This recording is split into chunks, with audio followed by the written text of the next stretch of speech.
Galante, how long have you been here at KW Legacy? 3 weeks. 3 weeks. Nice.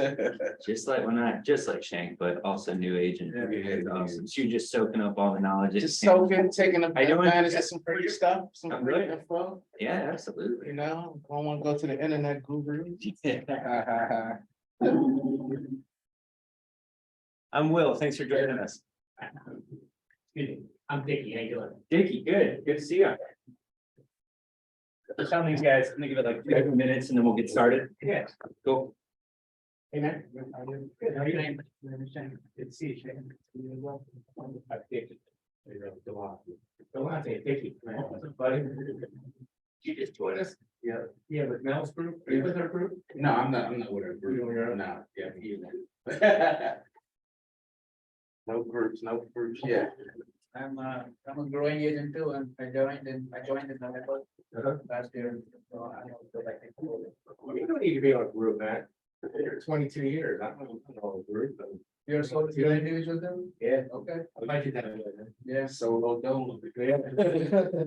My own shit at my own time. That's what, there you go, there you go.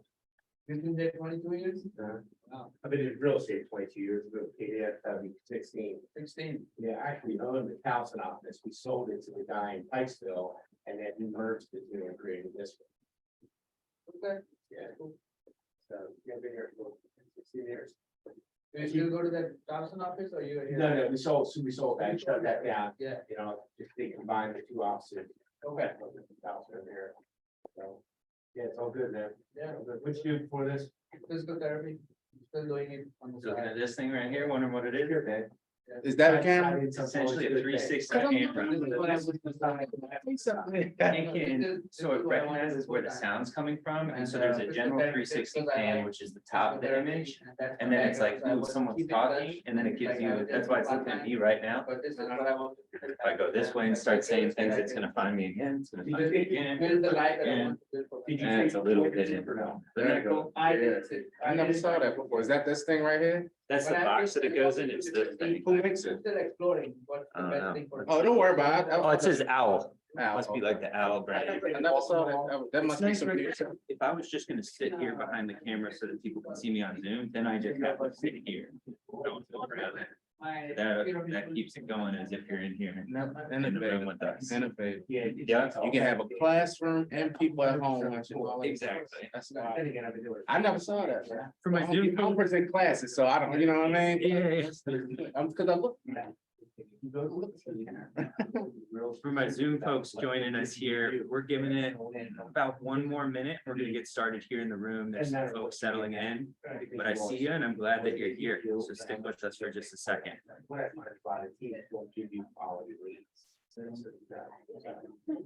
Don't, you know, as the old saying is, someone hire quick fire, you know, don't hesitate if it's not working out, move on. Right. You know, not all teams are for. Hi, welcome. Thanks for joining us. You know, my office is over on the far wall. It's over on the far side, it's got, like flower things, but anyway, I'll put my name on it. Yeah. Oh, okay. Right here? Yeah, you have a need it, come, knock on the door, say, man, I got a question. What do you do about this? We're not. So you got flowers on Yeah, it's got a flower. there? but- Is it, Brandon's on? No, Brandon's right here, I'm on the other side, on the far side, so if you get off the elevator, take a left or left. I'm in the next one. Yeah, it's not. You ain't over Brandon? Yeah, no, I am, Brandon, you know. I got a wife, the lawyer that works from home, so I'm here a lot. That a little bit later on. Well, maybe. All right, my friends, we say we get started. Yeah. All right, let's do it. Let's check in on our Zoom folks. We got 10 people. Hi, everyone. Thanks for joining. Let's go ahead and get the party started. I'm gonna come back to the computer every now and then. If you can't hear me, if there's an issue with the audio, video, whatever, throw it in the chat. But I have a tendency to walk around too, so apologies if I missed something on the computer. Cool. Welcome, everyone. You are in selling 60 units a year, working with investors. I'm Will Bowman, KW agent. I'm out of our Millersville office, KW flagship. I do most of my business here in the Baltimore, Towson, Cockeysville, Baltimore County area. We have a local office for our team just up in Cockeysville. So happy to be here. Thanks for having me. Let's jump in.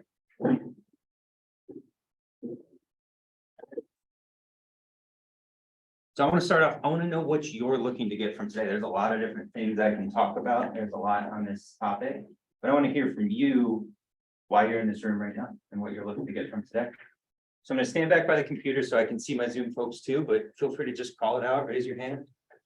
So like I mentioned before, I want to just know how to get started myself, because that's where I see myself growing into the future, as an investor agent. Yep. Working with investors as well as investing myself with a portfolio of rental properties. So quickly, just invest in small multifamily to start with, and then growing to larger multifamily properties. So that's my long-term vision. So I just want to know, what's the best way to lead gen and how to get started and raise capital, all that investor stuff. It's a lot, right? It's a lot of that. So for those on Zoom, Shank here in the room said he's here today and what he's looking to get out of things is really you're a newer agent. So not only learning about the art of working with investors themselves, but you have your own investment goals. Right. And your journey that you're going down. So you want to learn about lead generation and how to put together all the different pieces of an investing career. Like analyzing deal. Exactly. For those on Zoom, I'm watching the chat box. If you want to add what you're looking to get from today, I will read that and I'd love to see what you have to say as well. But anyone else in the room, while we're doing that, I'd love to hear what you're looking to get from today. Creative finance. Creative financing, okay? How to acquire some investors. How to inquire like the investors to work with. We will talk about that for sure. I'm a realtor investor as well, Yeah. but I want to work with more investors. Great. So I got 2 votes for wanting to work with more investors. You're in the right place. That is the majority of what we're going to talk about today. Defining your value proposition as an agent to potential investors, and then creative financing and designing really a GPS and a lead generation plan around that. Awesome.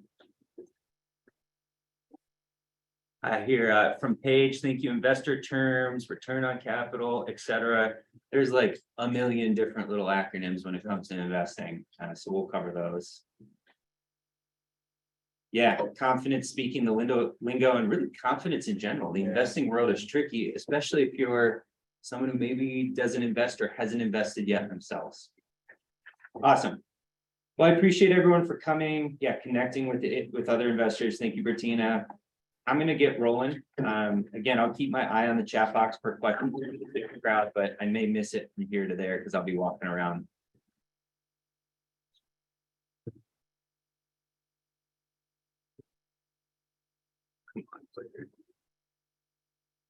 Okay, just priming you for this. I am in the process of getting certified as a KWU certified instructor. And what I'm going to ask from you at the end of this session is that you leave me feedback through the KWU eval website.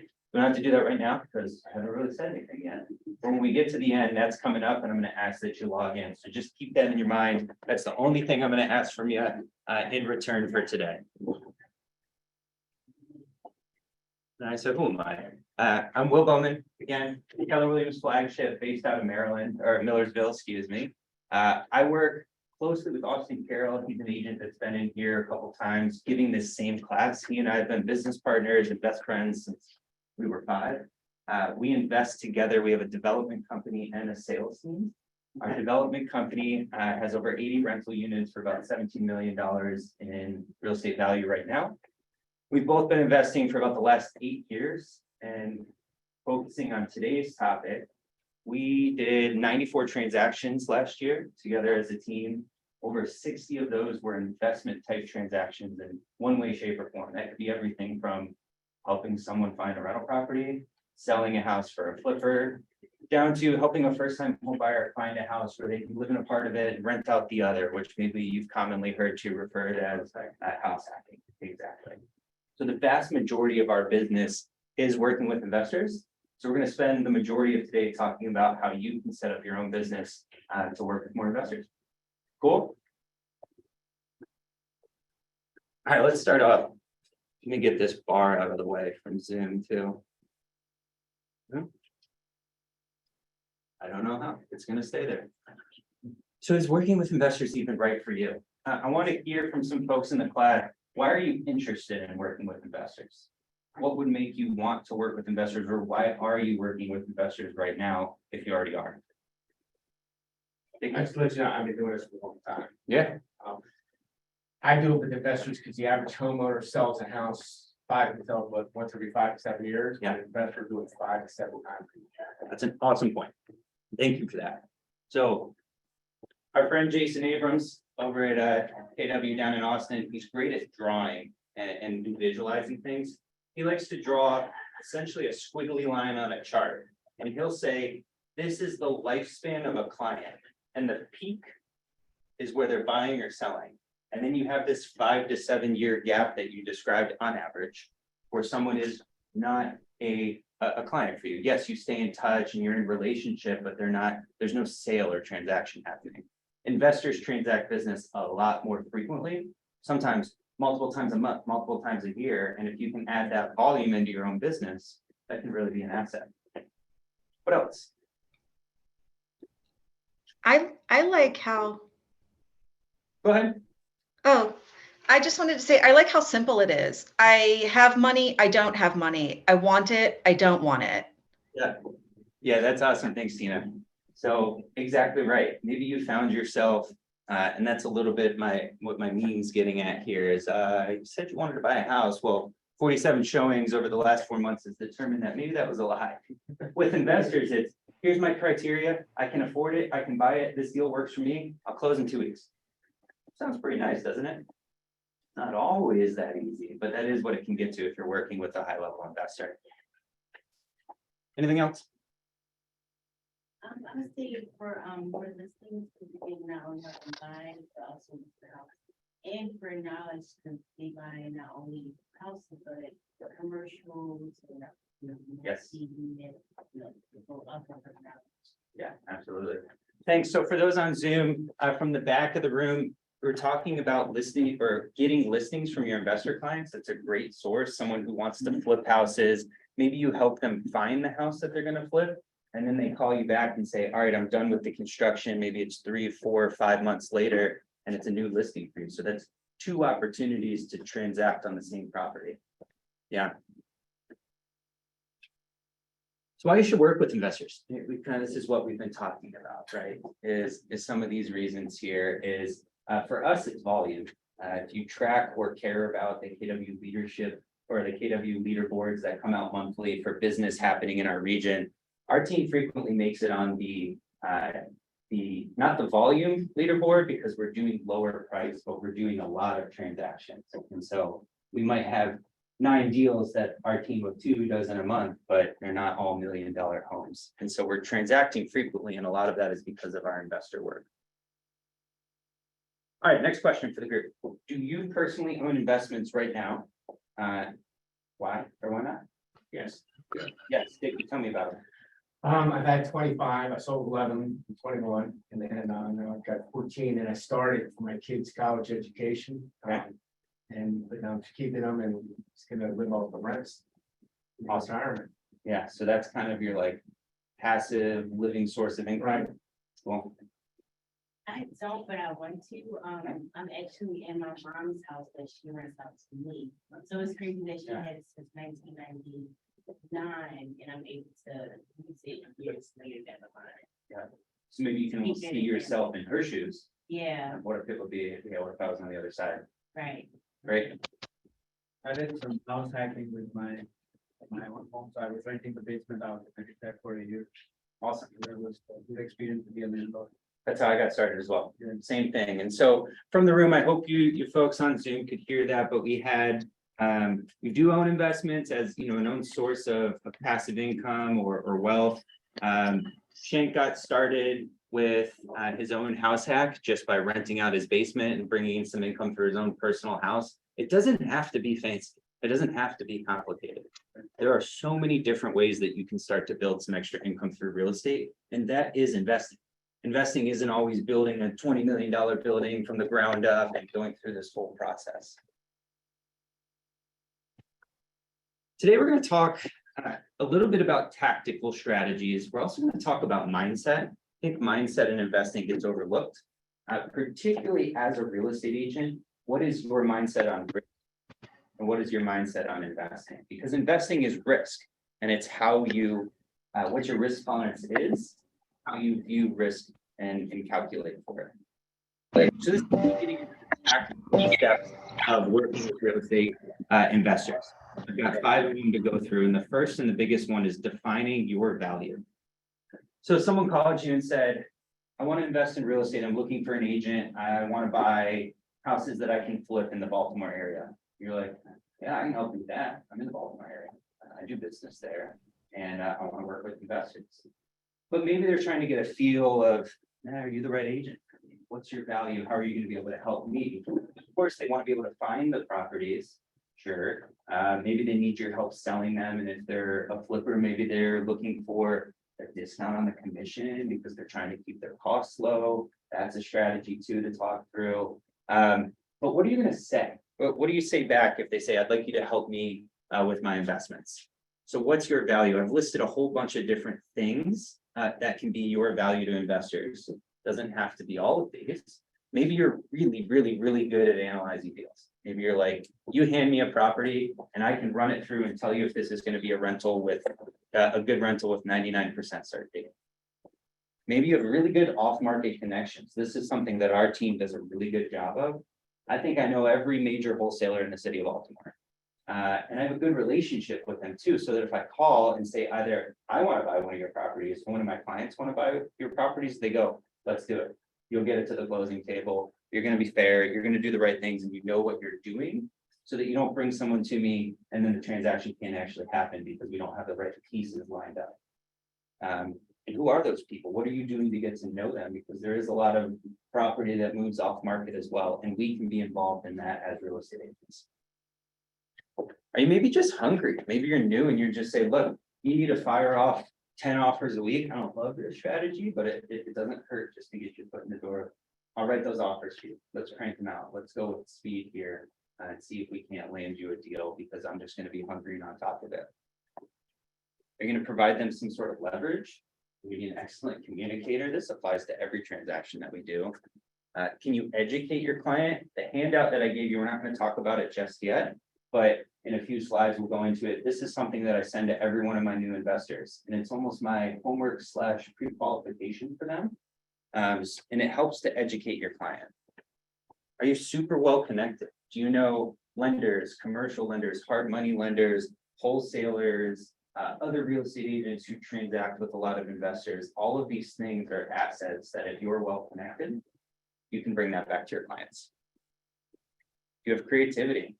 I heard 2 votes for creative financing. Do you understand how to finance real estate creatively? Do you have some strategies that you can use to help your clients get to the finish line? Creativity is really important. So you defined your value proposition, or maybe you just spent some time kind of jotting it down of, I don't know, I think I'd be good in these areas. And when working with an investor, I could help out. Pick your area. We can't be an expert in everything. I'm really, really, really, really good at helping people find rental properties, because that's the majority of our own business. I'm not great at helping flippers. I understand it, but I don't flip houses myself. I do renovate our rental properties, but if you call me and say, I'm looking for my agent to partner with so that I can flip 5 houses a year, it might not be the best option for you. And I'm okay with that, because I can make my business in the rental space because I understand it super well. Get serious about your own education. That's probably where you want to start, especially if you're newer. It's hard to advise and help others on something that we don't understand. So there's a lot of good resources out there, many of which that you're familiar with through the Keller Williams world. We've got KW Wealth is a newer affinity group within the Keller Williams system. There's some great books that have been written. We've got Bigger Pockets, we've got podcasts, we've got all sorts of stuff on the internet that with a little bit of work, you can really be an expert. And set expectations.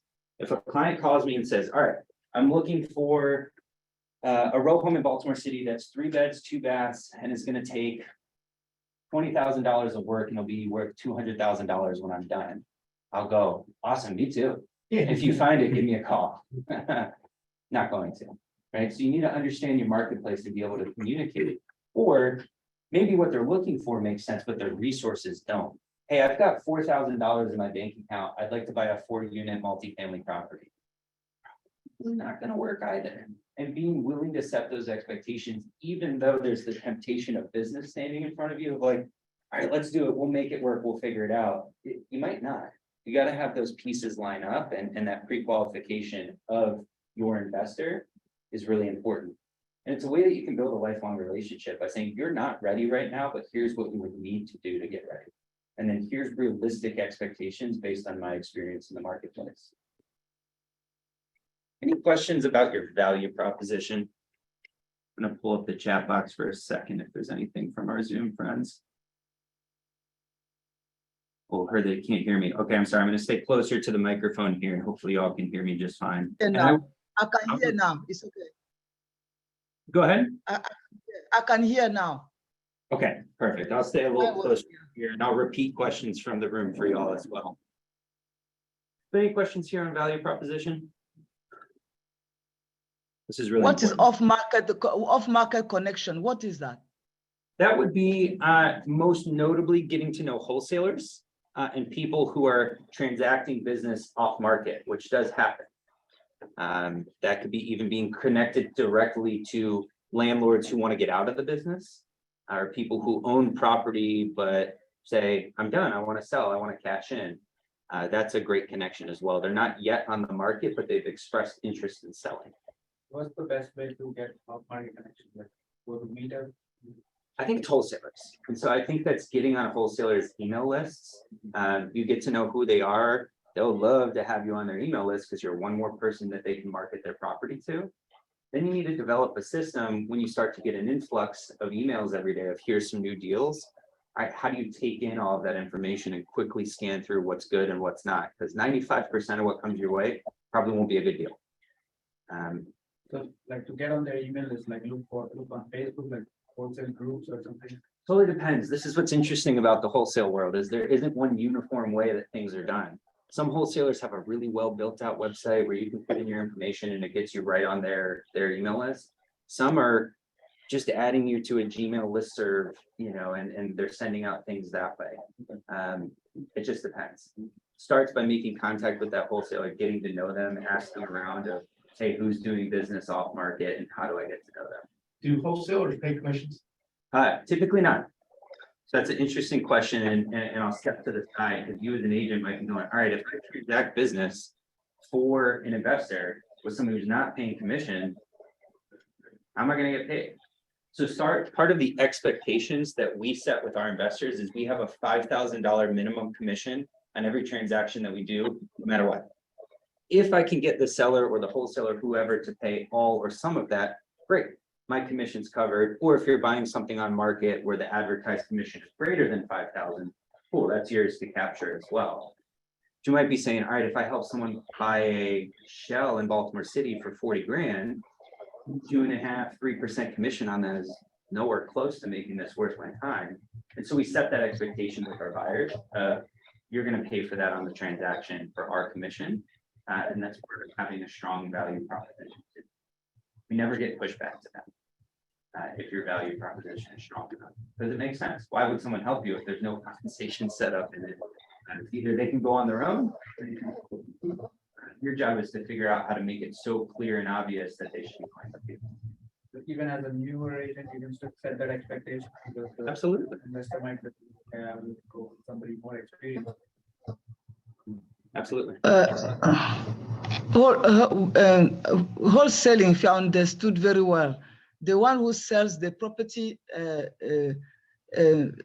does not talk about commission, but the one who assigned the contract, you assign the contract to a buyer, that's where you talk about fee, not even commission, fee. Is that correct? That's my understanding. I believe so. I didn't catch all of that, but yes, when I sign my buyer's agreement with my investors that I'm going to work with, I make sure that that $5,000 minimum commission is in my buyer's agreement and they know and they understand it. Did that answer your question? I may have missed the beginning of that. I think it's also, I think what she wants to know, it's negotiable who pays the referral fee or commission, whatever you want to call it. Yeah. Some agents, like he's saying that he charges his buyer that upfront and that's in his buyer agreement. And sometimes it's split. It can be negotiated, but at the very least, he has a buyer agreement that states X amount of dollars for commission. And I do know some agents who are helping flippers say, you're gonna sign the listing agreement with me right now. And then I may be willing to help you for some sort of discounted rate or whatever it might be on the acquisition. I've seen that happen before, and that's what I think that works for you. Do investors sign that buyer agency agreement, or they, like, I think most investors, they prefer the other form, understanding maybe. Yeah, it's a good question. So Shank asked here in the room, do most investors sign that buyer agent form? The ones that I work with do. And I have had an investor call me before and say, I just want to work with whoever's going to bring me the deal. So I prefer not to sign this whole exclusive thing. And I say, cool, would you rather have 10 people working 10% hard for you, or one person working 100% hard for you? If their answer is, 10%, cool, go do that. You know, give me a call when you're having trouble. I continue to have great deal flow and I can bring you what you're looking for. But if we can't exclusively work together, I can't help you out. I might give you a call if a deal comes up that's interesting, that would fit your needs, but I'm not going to spend my hard time and effort searching and working exclusively, you know, on your behalf. I'll go to the folks who are committed to me. So that's value proposition.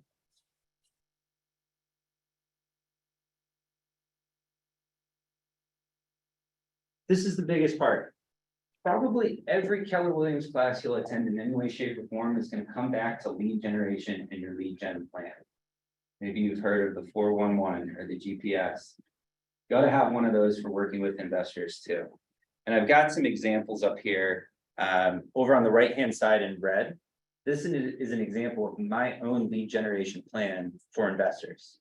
So I'll walk you through that in the room. I'm going to minimize the Zoom folks so we can see this. So you need to have a lead generation plan. And for myself, here are my 5 strategies. I have a friend named Devin, who's an investor in Baltimore City and runs a YouTube channel all about investing in real estate, and particularly in Baltimore.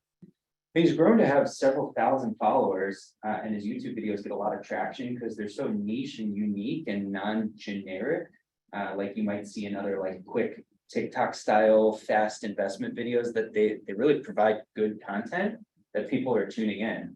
And I record videos with Devin and get on his YouTube to help get out there. I don't have the time nor really the desire to start my own YouTube channel, to edit it, to film, to come up with ideas, but I've got a friend who would love for me to come join him and he'll do the hard work after that. So that's one of my strategies, is to get on YouTube, to get out there and to just provide content about investing. Maybe it's walking through a deal, walking through a property of mine, reviewing construction numbers, all of those things people are interested in hearing about. Next is I analyze 10 off-market deals a week for clients. This usually just looks like filtering wholesaler emails that come to me, grabbing the ones that look the most interesting or appetizing, like, hey, there might be something here, and then plugging them into my pro forma, which is an analysis tool that you'll use to calculate, you know, what is the expected return on this deal. And I do that. And then I think of, is this a good deal for me? Is this a good deal for a certain investor client that I have based on their criteria? And you can start to push things out from there because you've got your numbers. Our team does a lot of teaching, and our main lead generation pillar is seminars. We do first-time home buyer seminars, we do selling your home seminars, and we do investor seminars too. And that's something that not a lot of agents do, and it's really interesting because there's quite a few people out there who are interested in investing in real estate. And we get a lot of people who join, particularly past clients of our own, go, all right, I bought my own house and now our family's doing well and we've got an excess of capital and we don't really know how to deploy it. Real estate seems interesting. I know that you guys who are my agent are also investors yourself. I'd love to learn and maybe become an investor myself. So we've had a lot of success that way. Touch base with 2 new developers a month. This is getting to know who's out there in the market and what are they doing and where are they seeing things growing in the city or the area that they invest. So I try to reach out and get to know other developers. And then posting on Bigger Pockets once a week. That forum on Bigger Pockets is fantastic. There is so much good, free, real information. And it's literally just a public forum where you can communicate by commenting on other people's posts, or you can post your own content. I've written a couple articles before about different deals that I've done or experiences that I've had, and people are super, super excited to hear about that. And then if they say, hey, this person does what I want to be doing in the area that I want to be in, they'll reach out to you. And I've got a lot of clients through Bigger Pockets.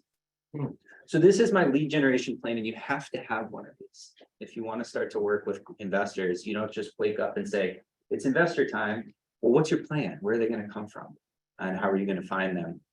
So I encourage you to put together your own lead generation plan. Understand your client's goals. Can anyone give me what's a common investor goal may be? If someone called you and said, I'm an investor, and you said, what are you looking to accomplish? What might they say? Create cash. All right, so Dickie here in the back of the room said, create cash. What do you mean by create cash? Flipping a property. Flipping a property. So, hey, I bought it here, renovated it for this, and now there's profit or a spread on the sale, and I made money. Yeah. Okay. What else? I'll check the chat. Maybe we got some folks online. Expand my rental portfolio. Expand my rental portfolio. Yeah, just acquire my next unit. So I asked this just because it's really important to understand your client's goals. And then what this does for you is you might not have an investment property for them immediately. But if you clearly understand their goals every day, as you're going through your lead generation plan and analyzing deals that could work, you might say, this one fits this client's goals. And then you can push it out to them. I see stuff every day where I'm like, ooh, this works for investor A, investor B, but it doesn't work for C, D, and E. I'm going to email this to A and B right now. And they get back to me and say, yeah, well, this is interesting. Let me take a closer look. And then maybe I hear, all right, yeah, it doesn't work for me because of this, or yes, it does. I'd like to pursue this further. So if you understand your client's goals, that's how you make the next step. That's how you connect them with an investment property that's going to work for them. Are they interested in rentals? Are they interested in flipping? I put in parentheses, big red flag at both. I want to work with an investor who's specific about their goals. Now, it's okay if someone calls you and says, I'm a first-time investor. I'm not quite sure what I want my goal to be just yet. Maybe I want to flip a house. Maybe I want to do rental properties. Maybe I want to get into wholesaling. All the different things that you can do to invest in real estate. Your job is to say, great, that's awesome. I'm excited for you. Let me help you narrow down on what is really important. Maybe you can ask some more questions of, okay, are you looking to increase your income? They might say, yeah, that sounds great. Cool, maybe flipping's for you. Flipping's a very active form of real estate investing, and it's really a good way to generate more income, where buying rentals is more passive, it's slower wealth creation. Maybe they say, no, income's okay. I'm just looking to build wealth so that I don't have to work till I'm 70. All right, great. Yeah, rental properties might be a good goal for you, and asking those questions to narrow in on what they're interested in and why. These two are like different type of investors because of the mindset, or like, what is it? Or you cannot do both at the same time? You absolutely can do both. I'm just nervous of someone who says, I don't know, I'm open to whatever. Right? And that doesn't help me help you. And so if I know your goals and I can be their goal planner and hold them accountable, especially if you're a newer investor, that's a huge value proposition. You don't need to know everything, but if you're going to be my coach, my cheerleader, my person who's going to keep me accountable, and then just ask me the questions to hone in on what actually is my goal. And it takes people time to figure that out. That's okay. They don't need to know everything right off the bat. You're going to look great to them and be a huge value, and then they're going to be more successful as well. A successful investor equals a successful sale. That's a great thing to have as an agent as well. So a new investor can start with either or doing both, but then later on they can figure out what's the best strategy for them. Yeah, I know investors that do both, and they do both just fine. I just have rarely met someone who says, I'm open to either, and then has been successful with that. It's like, well, let's pick, because things happen differently based on, what your plan is. And then how you help them is different too. Finding a rental property might be a different process than finding a flip property. So that's understanding your client's goals. This is kind of step number 3. said at the beginning, we talk about mindset. I think mindset is really, really important. And that's what this step is all about, is thinking like an investor. So who's ever had someone say, let's use Baltimore City, because that's our home, that's close to us. Who's ever heard from someone, friend, family member, client, whoever it might be, that, oh, I wouldn't invest in that area, or, oh, and a good investment would be in Canton or Fells Point or on the water or whatever it might be. Who's ever heard something like that? Cool. Who'd like to share what their own kind of investment thesis is? Like what might be, what might make a good investment, or what makes a bad investment? Vicky? Just my personal experience is, after getting bunch, you gotta go low income at some point in time, and low income doesn't work for me.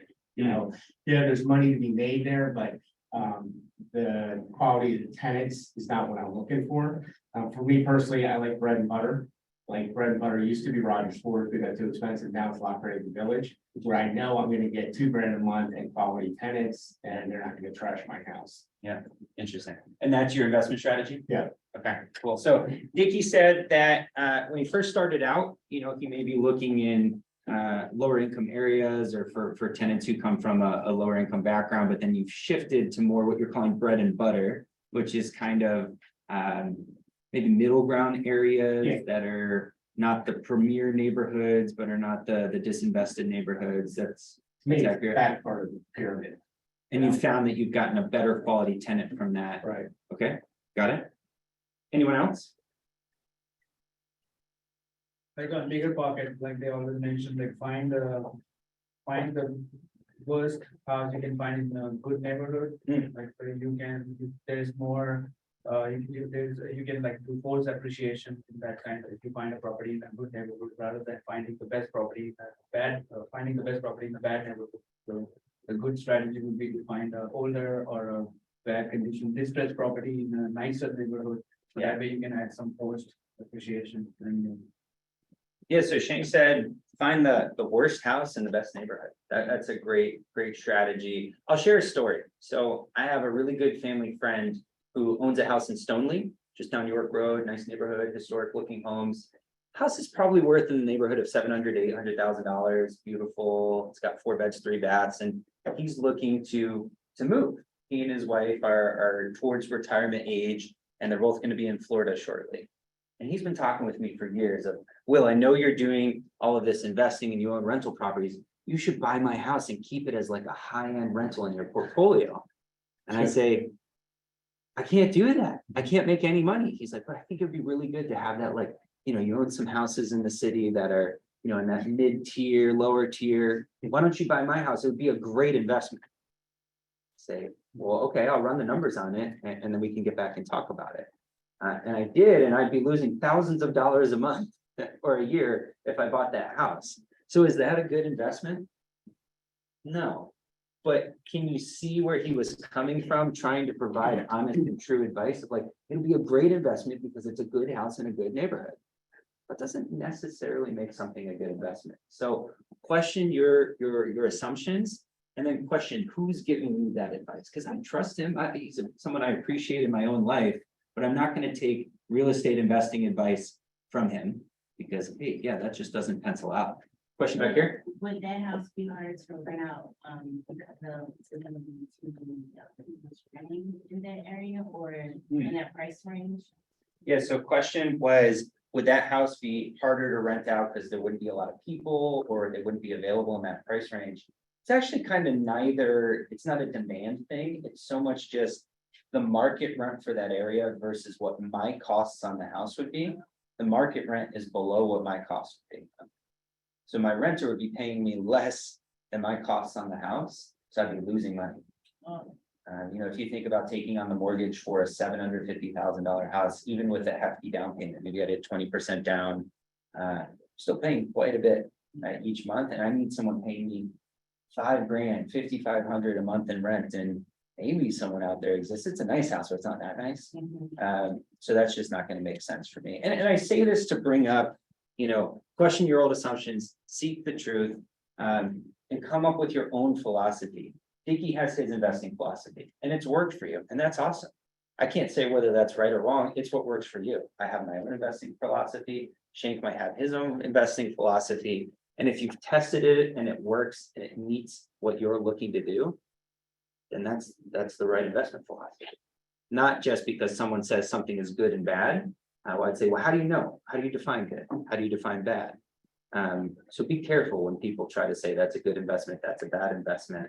Oftentimes they don't actually mean investment. They just mean, I like that area. I like that house. It would feel cool to have a house, you know, with a roof deck overlooking the water downtown. Not, oh, you're gonna make great money owning this. So if we find a distressed property that we can get 20% off market price in a nicer neighborhood, and then we rehab it and then do force appreciation, then we can charge good rent for that area. So that way, like, you know, like our mortgage would be low, but then we can still expect some cash flow. And we also did some forced appreciation because we rehab the property, so that's kind of. Yeah. Which, what you described makes perfect sense. So Shank was saying, hey, but what if I found a house that was in a good neighborhood, but 20% below market price, needed a little bit of rehab, I can rehab it, and then the rents will still outweigh my costs. Wouldn't that make sense? Yeah, that would absolutely make sense. That'd be a great thing to find. I've seen, a lot of houses on Vinny because big houses are still like the multi-unit home. Mhm. And that's a even better mortgage as well, if Yep. it doesn't make sense to one person. Yep. So from the back of the room, a comment and a question around seeing larger format homes, particularly in the city that may have been single family, be turned into multifamily.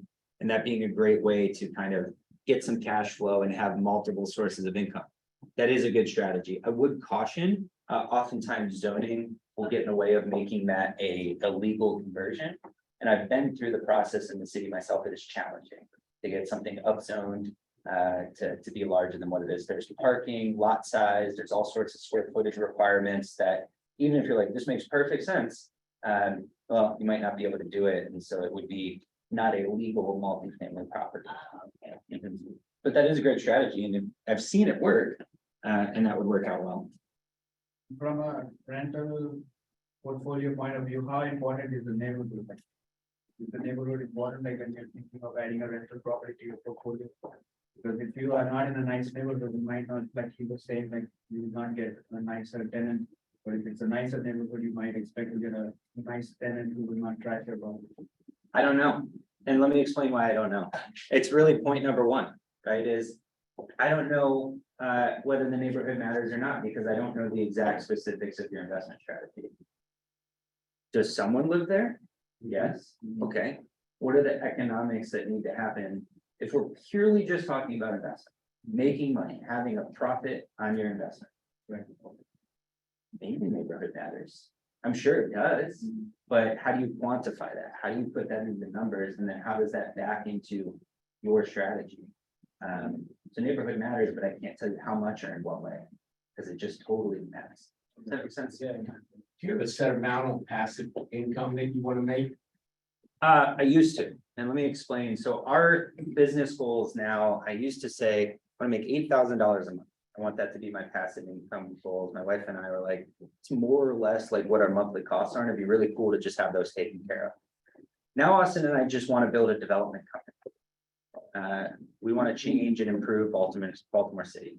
So we have unit goals that are far beyond what we need from an income standpoint. In fact, I feel like we're kind of already there. And now it's really about the impact that we can make and what that can do for the community. And so we have a goal to add 20 residential units per year and 2 medium-sized commercial projects to our portfolio. We have 60,000 square feet of commercial space. We'd like to add 2 more projects along those lines per year, along with our 20 units that we add.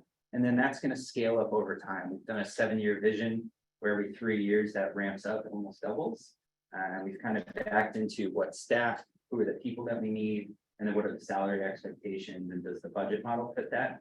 Just like you might do when building out a real estate team, right? You look at what do I want to grow to? What size team do I want to be? There's the 7 levels of a real estate team that you've seen that. The Millionaire Real Estate Agent book. You can do the same for an investment business. And so, no, we don't really, it's not about the number for us anymore. Well, I was really more thinking like per property, say I gotta okay. make $400 a month out of the cash flow in this quarter, whatever. Do you have a method for that or an idea? So Dickie asked if we have like property specific, a metric that we underwrite to. I'm gonna take a left turn while answering that, but I promise I'll answer it. No problem. Okay, so my third bullet point on this slide is to create your own pro forma. Does anyone know what a pro forma is? What does that word mean? I brought it up a little bit earlier, but what is a pro forma? And Zoom folks, I'm watching for you too, if you want to call it out or put it in the chat box, but what's a pro forma? All right, I'll tell you. It's a fancy tool for analyze. It's a fancy name for analyzing a spreadsheet or a tool that helps you analyze deals. That's your pro forma. If you reach out to a bank and you say, hey, I've got a deal and I'd like you to lend on it, they'll say, great, send me the pro forma. What they're saying is send me your analysis. And that needs to have the numbers and to show what you've calculated to be the return based on that strategy. And so Dickie, to come back to your answer, we underwrite to $250 a minimum in cash flow per door and a debt service coverage ratio of 1.25. I'm going to explain what those mean. So cash flow per door, if you're buying a multifamily property and it has 4 units, you could say that has 4 doors. And I want to make sure I'm making, after underwriting, going through my pro forma and calculating for all expected expenses and incomes, I'm making at least $250 a month per door. Many of our deals beat that. I don't really want to buy something if the cash flow expectation is less than that. We're still in the grand scheme of things new in our business, and cash flow is really, really important. Later stage in our business, we might be willing to accept something that's lower cash flow so that we can pay down the principal on the mortgage longer or faster because we're getting older and we're less interested in growing and more interested in securing for the future. Or we might be investing honestly just for the tax benefits. If your income grows to a certain point, you might need to start to invest to have things to write off against that income. And so in a weird way, purposefully reducing the income that you make so that you can write off against your income by having, less cash flow might be a strategy that we pursue later in life. But right now, $250 per door and a debt service coverage ratio. Does anyone know what that means? That's an important term. So, so to get to the cash flow part though, right? You take the net operating income, right? With the debt payment? Yep. Okay. So that is that's its own class is underwriting deals, but the short answer is essentially you're adding up what's your income, aka rent. Then you've got your debt service, aka mortgage that you have to pay, taxes, insurance expense, expected maintenance, capital expenditures like replacing a roof, doing new siding, things like that. Vacancy you have to underwrite for because people leave, that happens. Property management, all of these are expenses that you have to calculate for. And then once those are pulled in against your income, aka rent, what is left over for you, that's your cash flow. If somebody's goal is long-term appreciation, they can maybe ignore the cash flow in the short term. Sure. Yeah. So Shank asked if someone's goal is long-term appreciation, could they ignore the cash flow in the short term?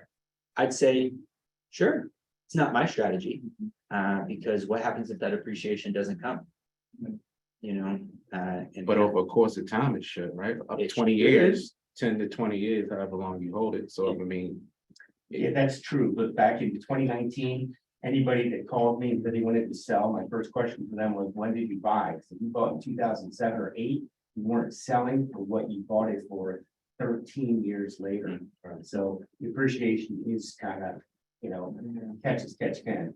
Sure, have them in the show here in Baltimore, nothing's appreciated there. You have been buying them, just on the premise that it would yield something, something would turn around.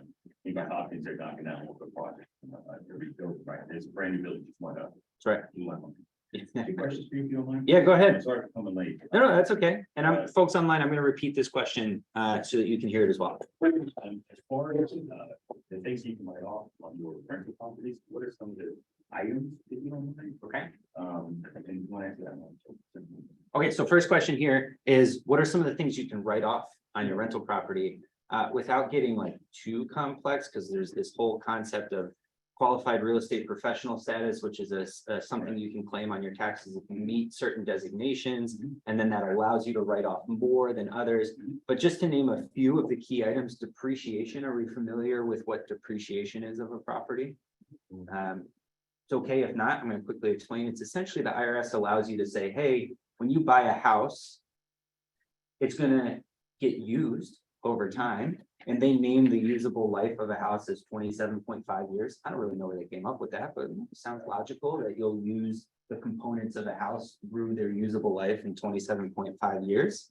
So that you write off and depreciate that house as time goes on, essentially like use up some of the value, so that's a write-off. Expenses like repairs and maintenance, you can write off. Just like with every house, even as a homeowner, to a certain extent, you can write off the property taxes that you pay, you can write off your mortgage interest. Those are the basics, there's more that comes with it. Can't write off your insurance, but there's quite a bit more if you're doing things kind of as a business versus just owning it.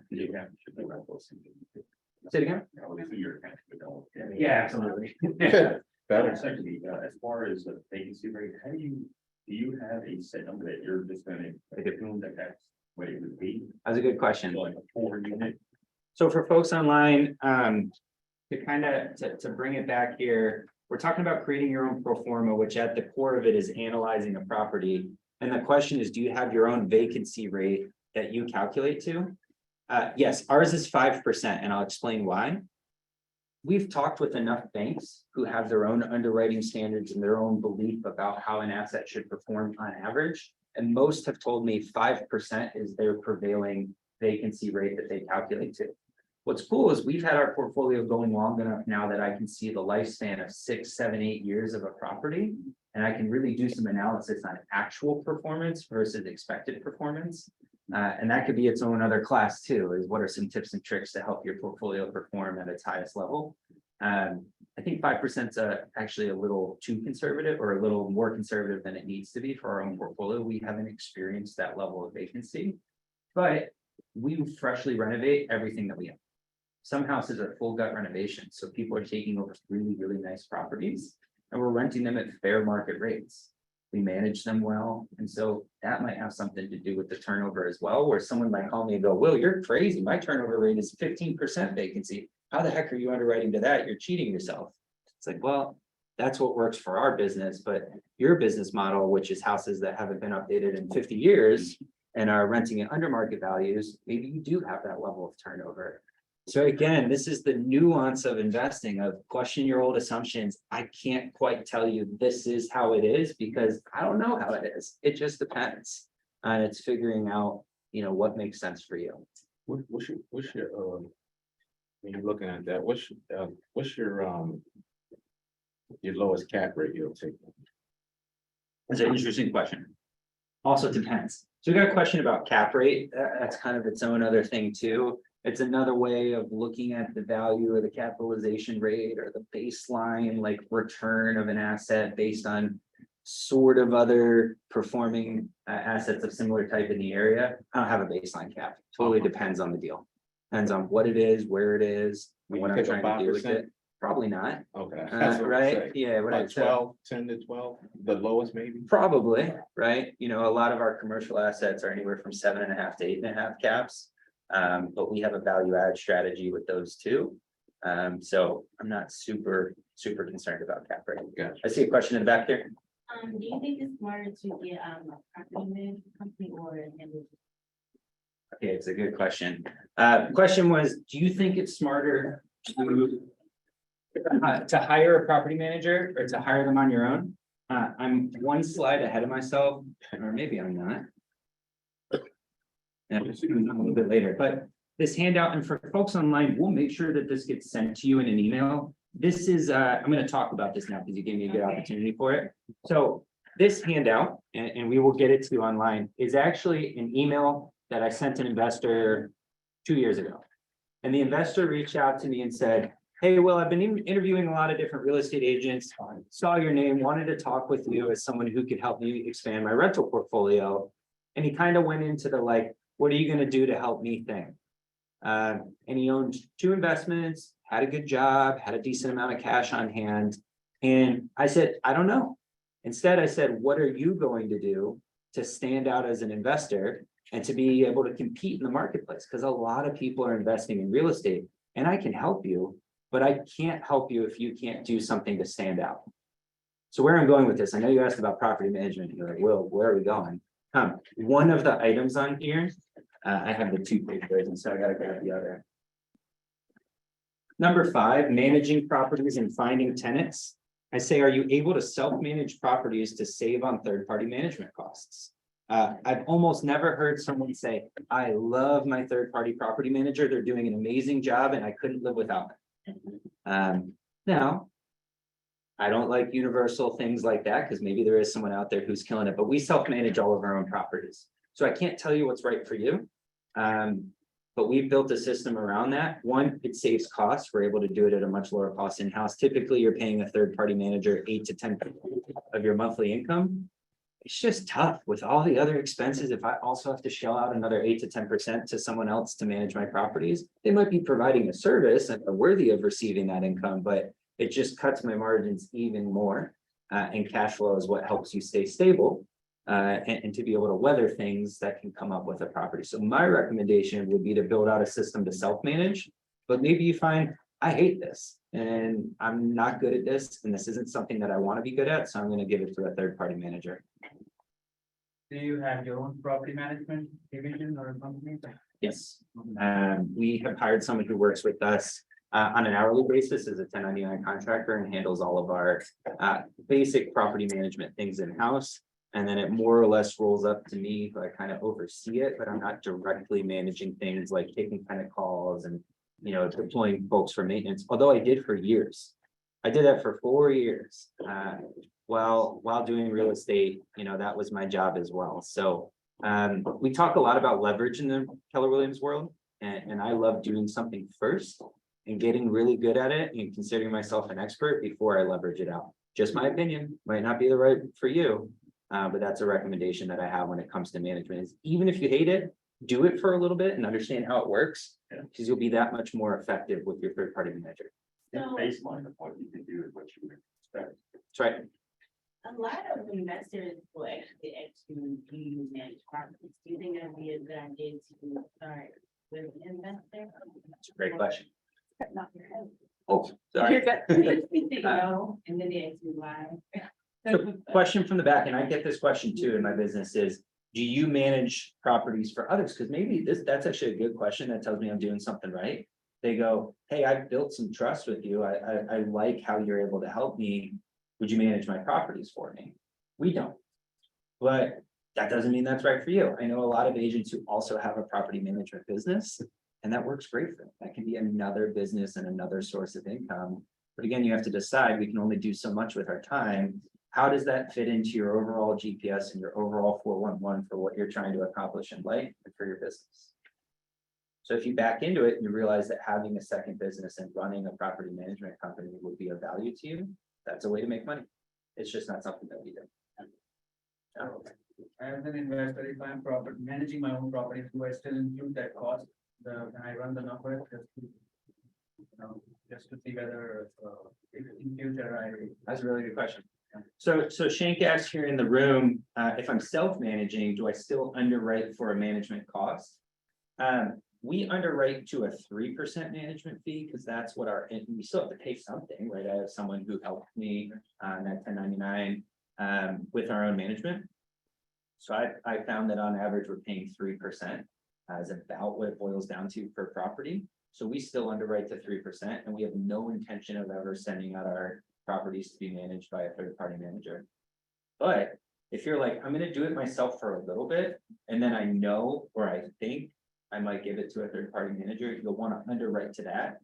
You wanna make sure your deal's still gonna work when you get to that phase of things where you're sending it off to someone else. So that's when you write in the 8, 9, 10% for management expense.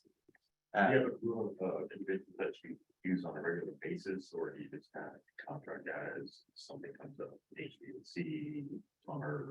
Yeah, this is another kind of interesting leverage question. So for those online, the question was, do we have a regular crew that we use on like a recurring basis, or do we just kind of contract it out? It's both.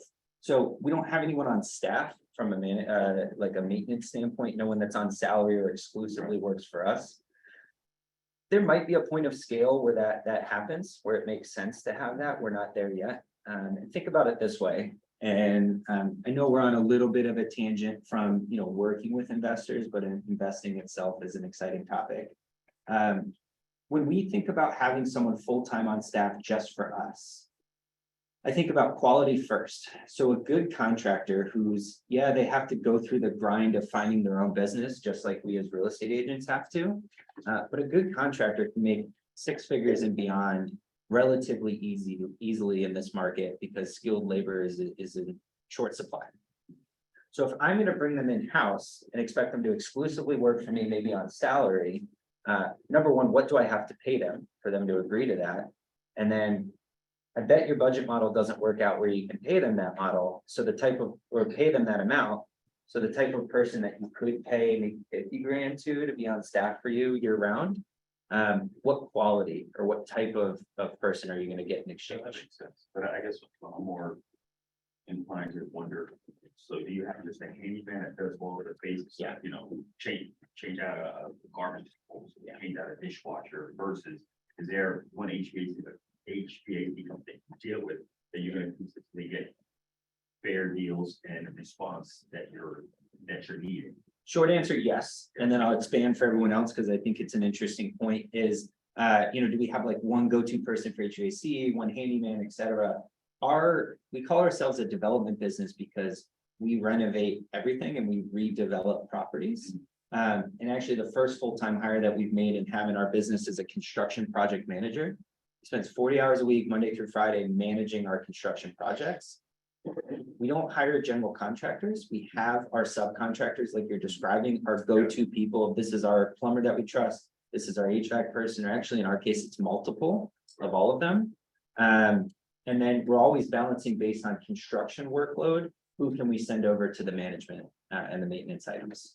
So I don't want to pull you off a job where I need you roughing in plumbing fixtures so that we can pass inspection in a week just to go fix a leaky toilet or whatever it might be. But I usually have someone who has the capacity that I can send over and do that. But we're constantly lead generating in our own business for contractors. Because you always need someone and it's something that you're gonna have to do. One question on pro forma, how do you deal with the taxes before and after when you renovate? So obviously, they're lower because the house is cheaper. Yeah, you renovate, it's reassessed. So Dickie asked an interesting question. I'm sort of getting into investing 201, investing 301 here, but this is good, just real estate knowledge in general is, yeah, you make a great point. If you buy a house that is distressed or lower valued, the taxes should be appropriately assessed based on that present day value. And then when you renovate and improve, those taxes could come up. Our strategy is to buy and then refinance. We rarely sell anything. So the only reported sale that goes to the city or the county or wherever we bought it is that first purchase, when usually it was a distressed asset. So we all know a tax person doesn't come into your house every 3 years in Maryland and go, let me look at everything so I can get an accurate assessment. And they're going off of neighborhood sale comps as well as any reported sale of that house itself. So we don't really get hit with large tax assessments after we've increased the value because there's no mechanism for the state to know.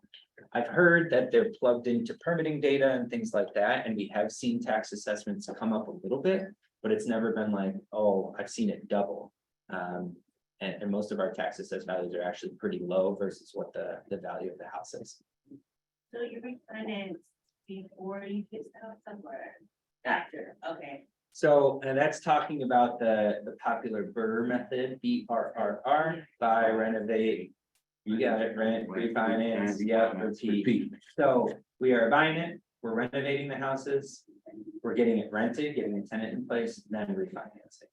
And that's when we're pulling cash out, and that's really the mechanism in our business is cash is really a sticky thing. It's hard to come by. So if we have a mechanism to return it back to ourselves, we can cycle it again through the next deal and the next and the next deal.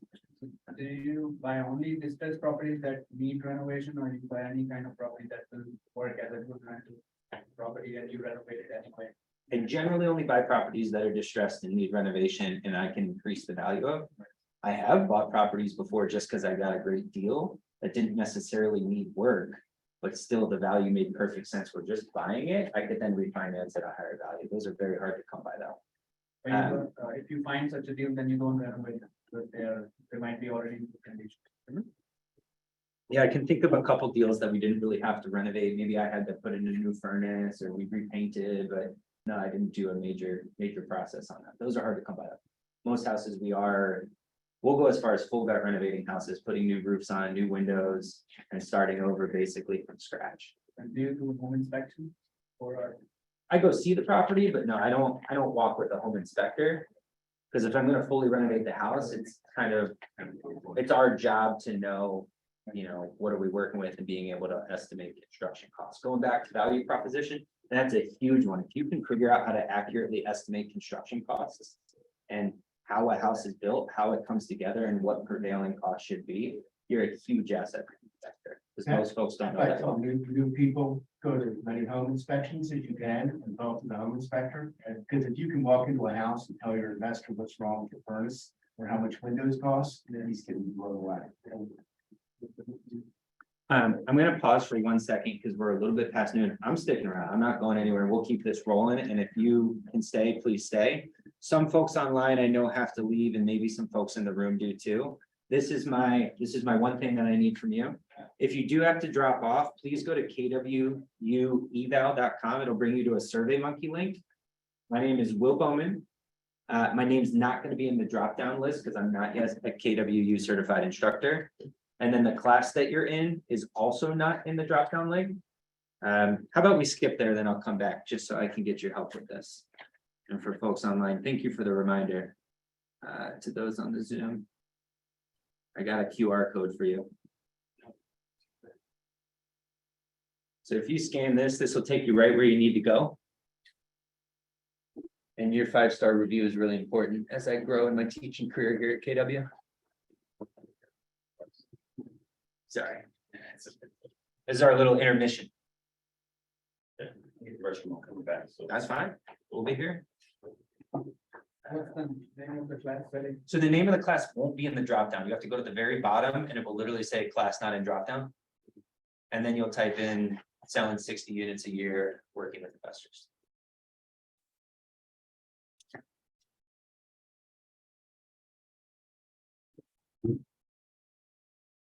I gotta run. Thanks, Will. Yeah, no problem. So I'm gonna come back. This has been great discussion. I want to make sure we finish at least the last step. So it's not in the drop down. You're just gonna go to the very bottom that says not in drop down, then type selling 60 units a year, working with investors.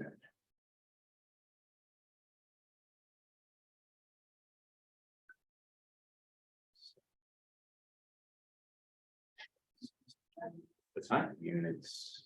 I'm skipping to this slide for the folks online. Maybe you're working through the eval. Thank you for doing that. But this is probably where I want to wrap up before I just go into questions. I want to make sure you don't leave here without this information. Before you do that, may we have your name again? Will Bowman. Let's throw it in the chat too. Yes, exactly. So you'll pick a region, in person, the name of the course at the very bottom. Course not in drop down, and then you'll just get to type it. Selling 60 units. What was the rest of it? We're selling 60 units a year, working with investors.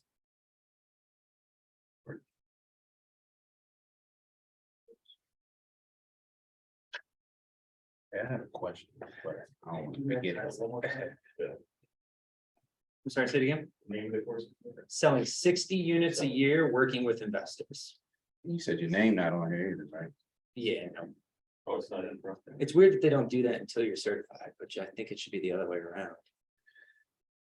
BOMEN. BOWMAN. Will, That's me. to say Will. Yeah, we'll put both. Oh, Yeah. no, I'm not. Oh, yeah, I got you. Just Will. I don't know if your name was William or. It is technically, but that's only when I'm in trouble. The name in, or you have to type the name? I'm sorry, say it again. Is your name inside on the list, or we have to type it? You'll have to type it in. Yeah. Selling 60. Yep, that's us, our region, Maryland and DC. So while we're doing that, I want to come back to if I leave you with a tangible piece of value today, hopefully you learned something, but this out that I left in the room, and folks online will make sure we share it with you and email it. But this is I think one of the best things that you can use when working with new investors. And this is literally an email, and I don't care if you copy it and you send it to investors that you're working with too. I've just adapted it into a Word document so we can have it. And I say, hey, investor, happy to help you. I can, and I'd love to. I'm going to send you a little bit of homework, and it's going to be 5 key areas that someone can be good at when investing in real estate. I want you to think about it, consider it. And then I want you to get back to me and let's have a second phone conversation, meeting, Zoom meeting, whatever it might be. And I want you to tell me what you think you can be really good at and why. And so someone might come back to you and go, you know what? I might not be great at financing, but I'm going to be really good at construction. I'm going to be really good at finding deals, and here's how. And if they can prove to me that they're going to be excellent in one or more of these areas, I can probably work with them and they're probably going to succeed. If someone says, I have no money, I don't know construction, I don't know how to find deals, I don't know how to analyze them, and I don't know how to manage them, but I want to learn, that's awesome. We all start somewhere, but I probably can't help you right now. And so this is a great way to kind of pre-qualify and start to work with your investors and give them something to work towards. Just because they call you today and maybe they can't do any of these things, doesn't mean they can't be a client tomorrow. They just have some things that they need to work through, and it's your job to kind of be their coach and help them get there. Question, as an investor, real estate, you have bought properties before then? Yeah. Okay. Absolutely. So maybe it makes sense to open it up to questions. I know some folks in the room have to get going and maybe on Zoom as well. I'm here. I'm happy to help. I can probably go for another 15 minutes. So if there's any just general investing questions about what we covered today, let's do it. So for your price of how everything. So you go with that type of meeting to save up extra amount, just keep something out. You're talking about construction costs? Yeah. Yeah, so the question here in the room was when we budget for construction, do we just go with what our estimate is, or do we budget extra on top of that? I used to add a 5% contingency fee. We've now gotten tight enough on things that I've reduced that to a 3% contingency, where I can usually trust that we won't fall more than 3% off of our costs. Some of that comes from, I have a construction professional on our team who that's his full-time job, so it's very easy to trust, you know, the numbers that are coming back. But in the early days, yeah, we would add a 5% contingency. Thank you. Sure. And I know on Zoom, I heard a question and. Yes, yes, my name is Michelle. I'm getting a lot of people, I guess they watch a lot of videos online, no money down, I can be an investor. Can you elaborate on that? Because I always tell them there is some money that has to be put down, and I hate that they're getting misinformation.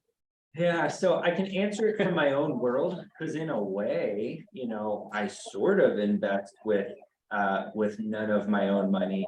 Let me explain how that actually works in the real world. So yes, there are situations where you can maybe invest in real estate with no money at all, and that is rare to come by.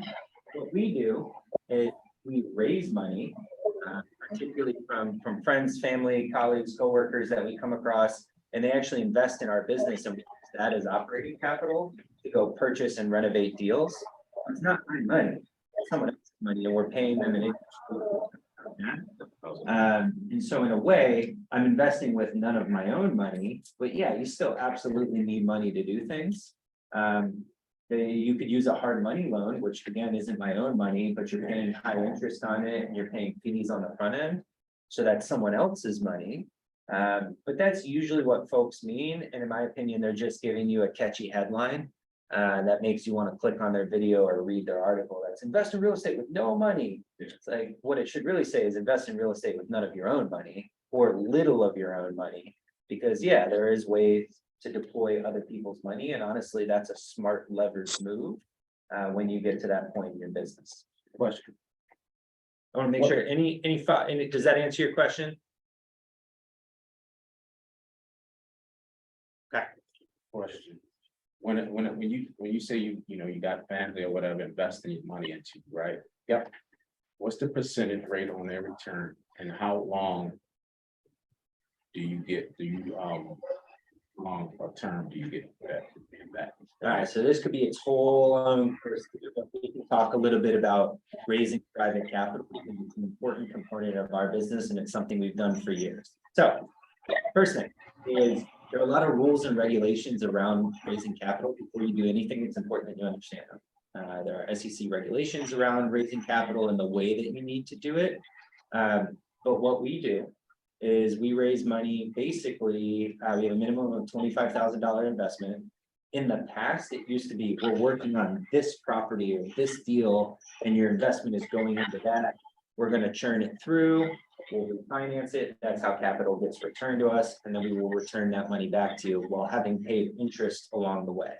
Right now, we pay 9% interest. In the past, when we were newer and more risky, paid as high as 15% early starting out.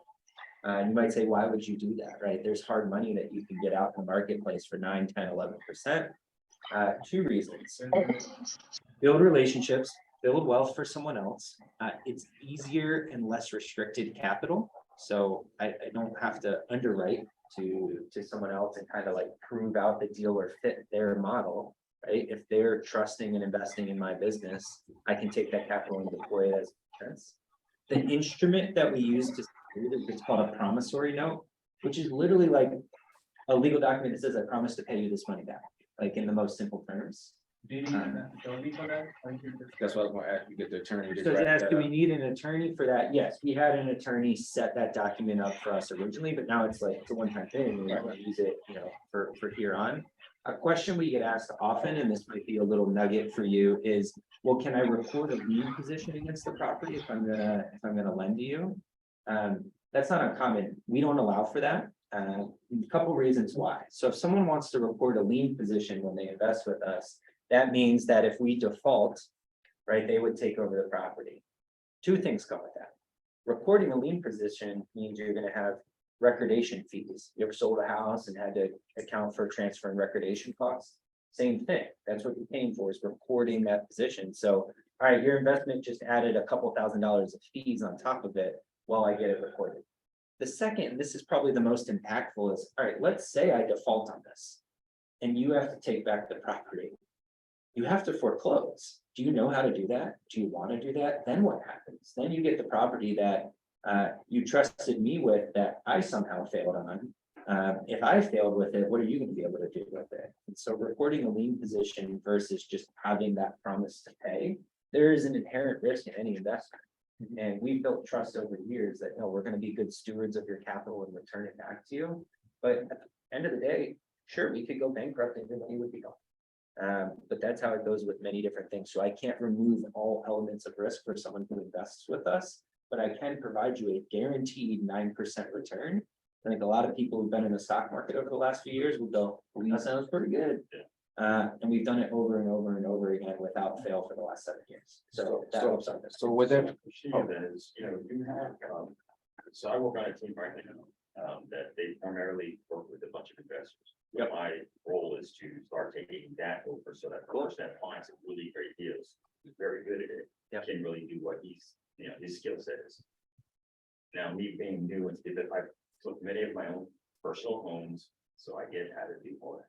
But getting with an investor, and I got a couple friends that are investors, you know, if I'm gonna come to you and say, hey, listen, I deal with investors, you're an investor, let me work with you. What are some of the key things that you're gonna want to know before you trust in me? So what are some of the questions that I can seed you with, or some of the information I can feed you that would say, oh, this guy kind of seems like he knows what he's doing. So the question in the room, we still have 10 folks online. Thank you. That's awesome. Is basically like, what am I looking for when I'm chatting with an investor? Like, what am I asking them, and Right. what can they kind of prove to me to make me say like, yeah, I want to work with them? Kind of depends. Some of it is sort of like where we at in our lead generation. If someone's newer, you know, you want to welcome every lead into your business. I try not to say like, no, go away, never talk to me again to someone. But you should be able to categorize and then have a lead plan for all of that. My highest level investors, which I know is what you're really asking about, it's okay, how much cash do you have? Where did that cash come from? I have a friend who works on Wall Street, works for a small hedge fund, and just makes crazy bonuses on a quarterly basis. It's like the key portion of his compensation is these bonuses. And he goes, I'm here working on Wall Street. I don't want to do this forever, but I have no time to do any of my own investing because I'm working 80 hours a week, but I'm making crazy amounts of money. I'm going to work with you guys to deploy that capital into houses in Baltimore. That would be a good person. They got tons of cash. That's the first point. Not everybody has that, and that's okay. I'll step into that next, but capital is really important. You gotta have money. Even if they're using hard money. In our city. But Lexington Market isn't just full of delicious food, it is also full of African. Even if they have a little bit of capital, that could help because you can partner that with hard money or a loan or whatever it might be. So cash. The next is, have you done this before? Can I see an example of some of your past work that you've done, particularly if they're a flipper? I don't want to take a listing for someone who's going to do horrible work, but then expect full market value, because then I just look like a bad agent when I have a crappy product that we're trying to sell above its value. So that's another one, is tell me about the work that you do. I want to know about their construction experience. If you're planning to do any sort of renovations with your deal, can you do that in a cost-effective way? And do you understand construction, or is your idea that you're just going to call a contractor and have them, give you a call when they're done? Because that's not going to work. You're going to go over budget, you're going to hate it, and you're never going to invest again. Right. We primarily, I will go with, we just find a deal for somebody, and then it's on their rolls, because we haven't. My lead has a team of people that use. That's huge. Yeah.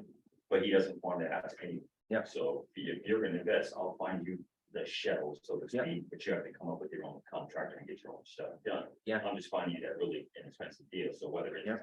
It's a shell, or it's just something that's really hard to live in. Yep. That's what I'm gonna be doing for you. Yeah, exactly. So then I'll always, so what is your criteria? What do you want to accomplish? What are you looking for? Is this, just a turn and burn, or do you want to, build, a portfolio? The answer is always, as long as the numbers make sense. Which number? Number one makes sense to me. That's more than zero. What do you, as long as the numbers make sense? How do you take that when they say that?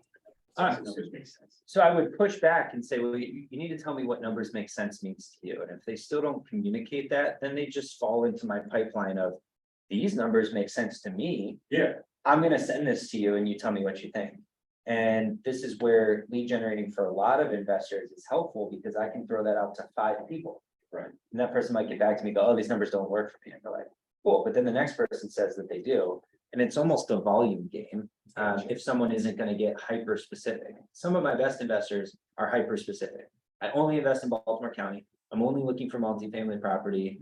My value add is through management and operational efficiencies in the property. That's how I'm going to increase the value. Cool. I know that any property that would fit that bill, I'll hand it over to you and they'll be able to take it from there. I'm not going to send them Baltimore City properties. I'm not going to send them flip properties. I'm not sending them Anne Arundel County. So I don't know. That's one of the things that maybe I don't have a perfect answer for. But I'm always looking for specificity. And if someone doesn't know how to give that to me, then I'm just going to float stuff to you. That fits as best as I know that it fits. Gotcha. Okay. When you're at, so I'm an investor and I've got 25 grand. I want to keep it. Yep. Because you're that good. Yeah. So when you're looking for your next deal, what do you want? What numbers will make money that, so that it makes sense in your own mind? Okay, so I guess what my point would be, do you look at your cap rate? Do you cash flow? I mean, it's probably all of the above, I would assume, but what are the high quality digital? I have 2 key things for our business. Cash flow. It needs to cash flow a minimum of $250 per unit per month. Okay. And then I need to be able to get the vast majority of my original investment back through the refinance. We are now at a stage in our business, we are comfortable leaving some money in, $10,000 to $15,000 per deal. We can do that. Early on, we could, but we didn't want to. So if I were to walk you through this pro forma, please. Is this available, like this slide presentation? I believe so. I have to check in, and I can certainly share it. My information's at the end. Grab my email, grab my phone number, all that stuff. I can share it with you. Oh, okay. But Well, I think get Melissa this might be PowerPoint. sharing it as well. Okay. So in the bottom left here, I have total costs and then total costs left invested after renovation. I honestly don't remember what deal specifically this was, or if this is even one that we did. But this actually would have me leaving $37,000 in the deal. Probably not one that I did, but the cash flow was killer. Free cash flow per unit was about $565 a month. Those are like, the key things that I'm looking for. And then we have our neighborhoods and we have our like features of the home and general setup that we more or less look for. I'm not super tight on that. But those are the two key metrics is does it cash flow after refinance at least 250 per unit? And can I get most of my money back through the refinance? That's it. Well, if you're in a new place in a county, a new area of the county that you've never invested before. Yep. I mean, how do you know what a good deal is for you? So for instance, yeah, I've got this building, belonged to my grandpappy way back in the day. It's got 25 units in it. Yeah. I want $1 million. Yep. Okay. How do you know that's even a good deal? And the rents may or may not, or it could come close. Where do you have to be as far as your, what is it, 250 a month per door? What do you analyze when I say I got this, I want to sell you my property? All right, so we can back into it. It's, let's use just the example, just 25 units. Sure. You want $1 million. Yeah. Come here. So, all right, let's plug in each unit in the kind of top left here. And the expected or the current monthly rent for those. So I'm gonna add I have all sorts of questions I'm gonna have for that seller of what are the current rents? Let me see the rent roll. What are the is I have all sorts of information that I need. Right. I'm gonna plug that in, then I'm gonna plug in your asking price. I'm also gonna do just a comp comparison. I'm gonna go look at the market and see what's sold that's similar. Does that feel like it's in the ballpark for something of this condition? Gotcha. That's it. I'm You're basing it over the condition that I'm trying to sell it to you. Are you, or would you base it on the condition of, hey, this is the your first DNA in this unit? That's a selling point in and of itself. To me, that is something I don't want, to your point earlier, you refurbish them, you renovate. I don't want to get into a place that has another coat of paint on something that. Yes, so we are looking at the future state too. That's really important, but I usually can't pay you for the future state. That's where you're almost paying me for the future. Well, no, that's, state, I'm right? saying, when you want to get comps, you want to know for what you're gonna, what their, Yeah, I need the it. current rent roll is, what could it could potentially be. Yeah. So you look into that, okay. I more heavily analyze what the future state of the property is Sure. going to be. Because you can find renovated comps. It's really hard to find, yeah, this house is sat vacant for 10 years and this is what the market price is. Right. It's more so, what are the expected rents? How much is the construction gonna cost me to get it where I need it to be?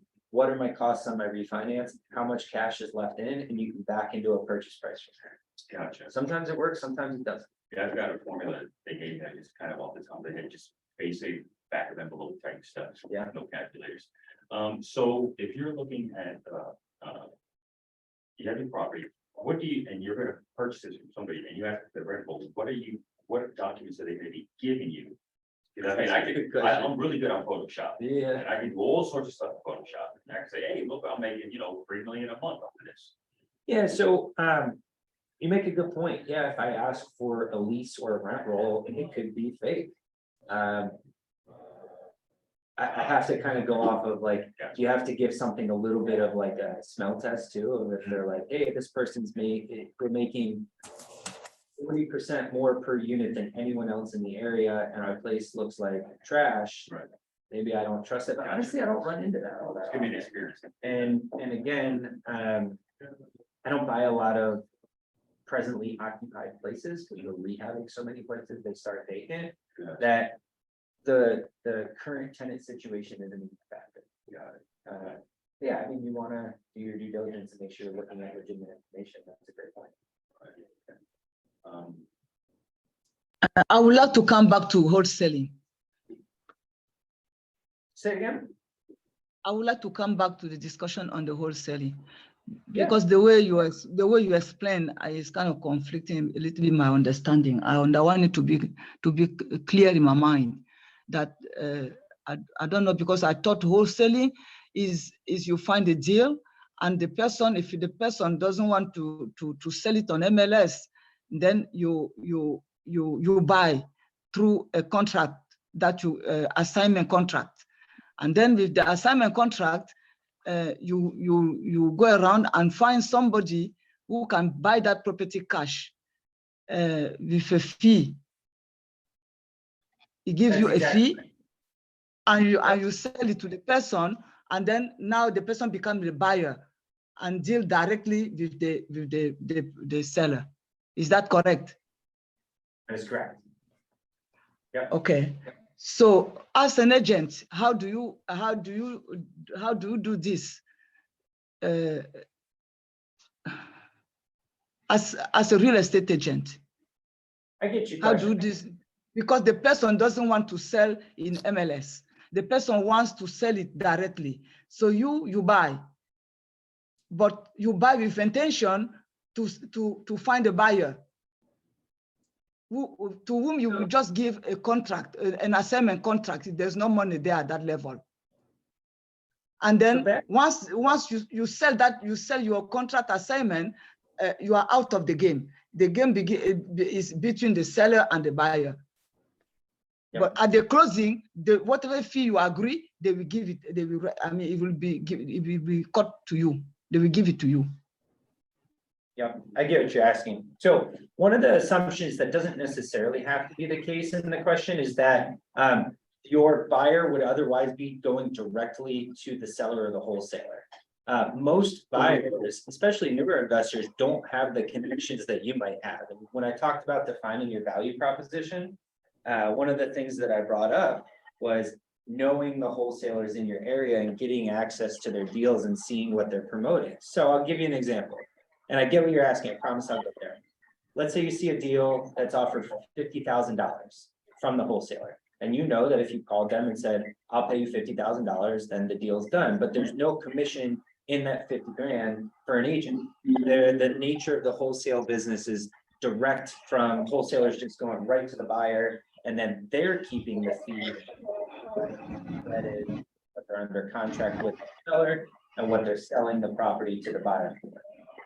When I work with investors who might be interested in properties that are being wholesaled, particularly in Baltimore City, I say, hey, I know pretty much every wholesaler in the city, and I see all of their deals, and I review them regularly, and I can connect you with them. Usually there isn't commission offered.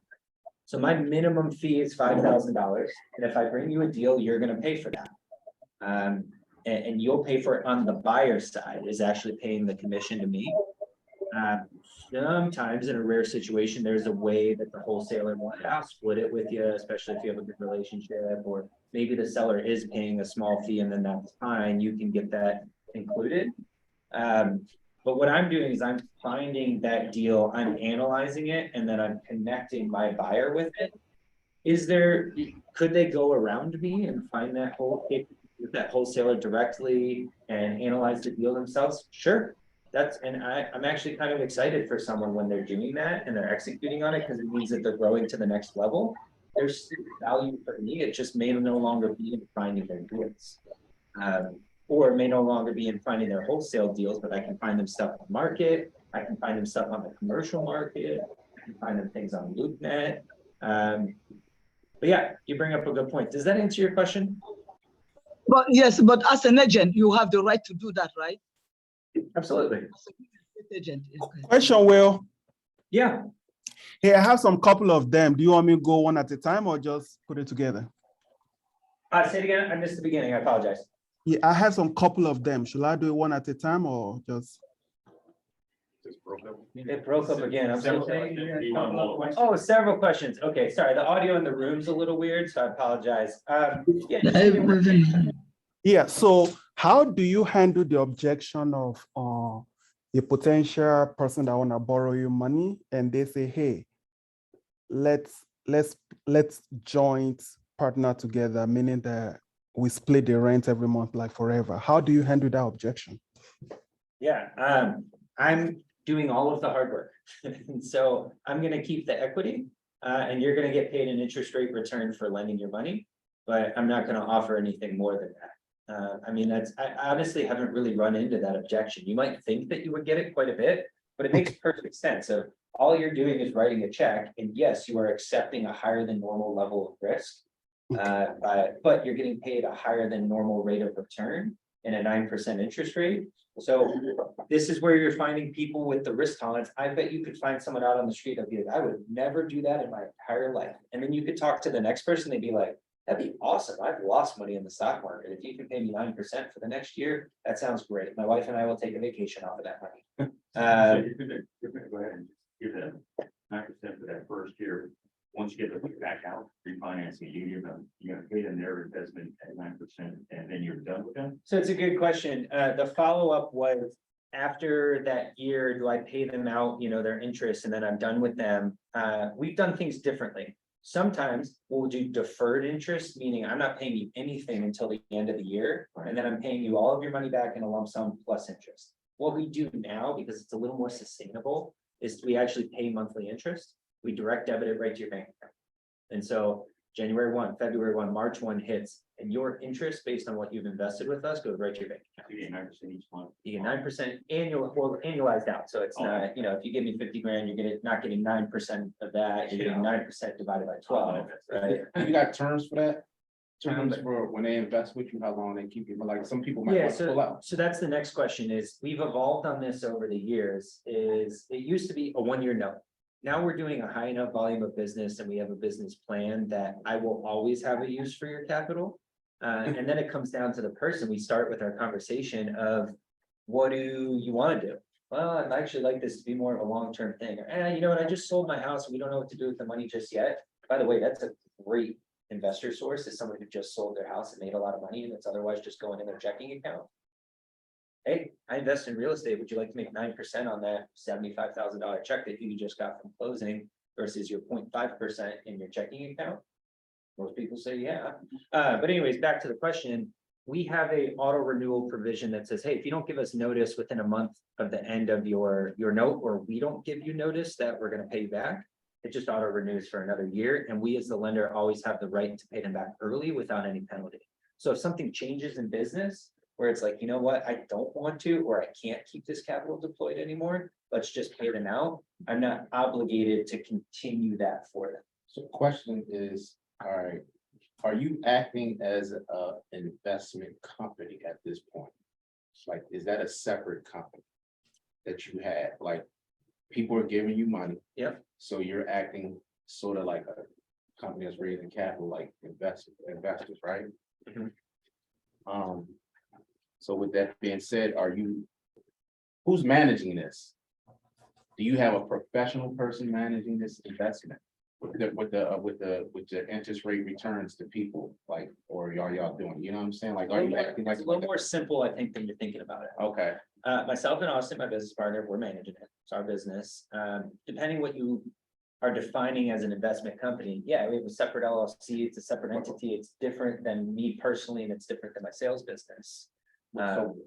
so y'all falling under SEC guidelines with that company? It's a good question. So the SEC guidelines that you're referring to are around raising capital, particularly from accredited investors. That is if you're raising capital from people that you don't know. Everyone that we raise money from, we already have a pre-existing relationship. Everyone in this room, you can lend money to our business and you don't need to be an accredited investor because we know each other. You've come, we've talked, we've done this. You're a family member, your friend, your business partner, whatever. But what we're not doing is posting, hey, our fund is raising $2 million and we're running Instagram ads and Facebook, this, that, and the other, and just letting whoever wants to invest throw it in. Because that's another side. That's when you get to That's the another SEC regulation part. That's exactly right, where they do need to be a self-certified accredited It's investor. crazy as people out here doing that. You know what I mean? That's unbelievable. When you say pay, Hey, Will. do you pay? Let me, I'll come back to it. Back to Zoom here, we got a question? Yeah, the refinance company, commercial, do they do up to 90 LTV or you see more of 80? Okay, so it's a question about LTV, which stands for loan to value when we're refinancing property. So that's a good question. And I think you were asking, like when we're going to a commercial lender, is that correct? Yeah, either way, after fixing the property, any lender you want to use to pull the money out. So do you see more of close to 90 or more of close to 80 in general? So we got a lot of stuff to define to properly answer that. Let's talk about loan to value. That's when you do a refinance, how much cash are you able to pull out and how much has to stay in as quote unquote equity. An 80% LTV would mean 80% of the value of the house comes back to you and then 20% remains and you're not able to draw out of the equity. So think of that as like essentially a 20% down payment on the house. 20%'s in, 80%'s owned by the bank. So that's LTV. We are finding no higher than a 75% LTV. And in a lot of cases, we're actually only getting a 70% LTV. banks and lending standards, particularly in the last 6 to 12 months, have been tightening a little bit. Most folks, without question, were doing 75% LTVs, and then some rare lenders here or there were doing 80% LTVs. Now it's kind of the other direction. Rare lenders are doing 75, most are doing 70, or they'll do both, but the terms are better if you do 70% LTV. If you want to go 75, they'll let you, but your interest rate might be a little higher or something along those lines. Why is that? Banks are calculating their own risk, right? If you have more skin in the game, AKA you have more equity, you're less risk to default. You defaulting is how the bank loses money. So if you're going to have 70% LTV, meaning I own 30% of that house in my own equity, that's deemed less risky than if I only own 25%, AKA 75 LTV versus 70. So no, we're not seeing 90% on anything. In fact, we're not even seeing 80. It's really 75 or 70 are the prevailing LTVs that we're underwriting to. Okay. Yeah, on risk perspective, does one LLC worth it, or is good to have multiple LLC to hold on different properties? That's a good question. I get that one often, and I have mixed opinions on it. So the question is really, do you buy each property in a separate LLC? The general thought behind that is kind of asset protection. By everything. See, should there ever be a suit?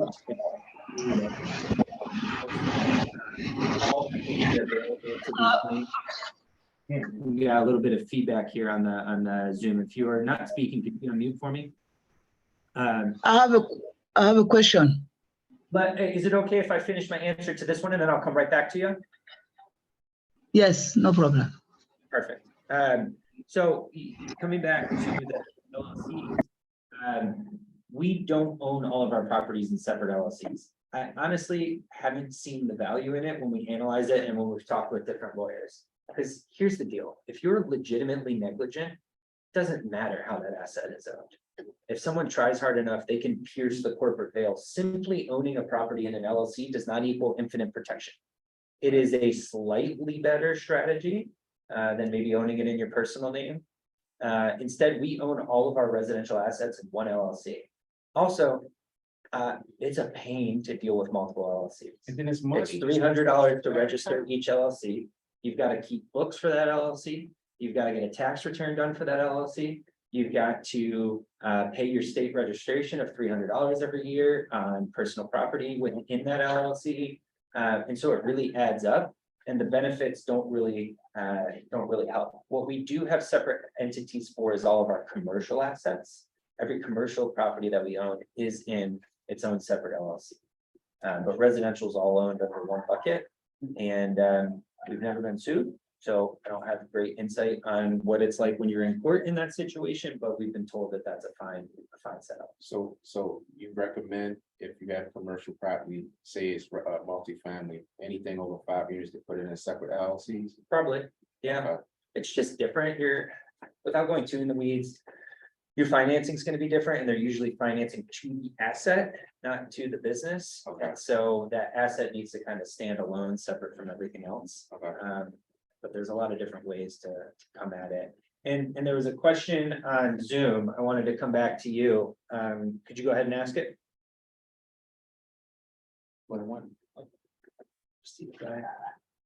Michelle, was it you? No. Yeah, well, thank you. I'm still here. Yes. Yeah, so on the construction of like gray area, like kitchen, for example, does it worth letting go of permits, or your advice is just good to get a permit for any little thing? Missed the end of the question. We were talking about kitchens and renovations of them. And again, I apologize. Audio is not great in the room. If you maybe want to put your question in the chat, I just didn't catch the tail end of it.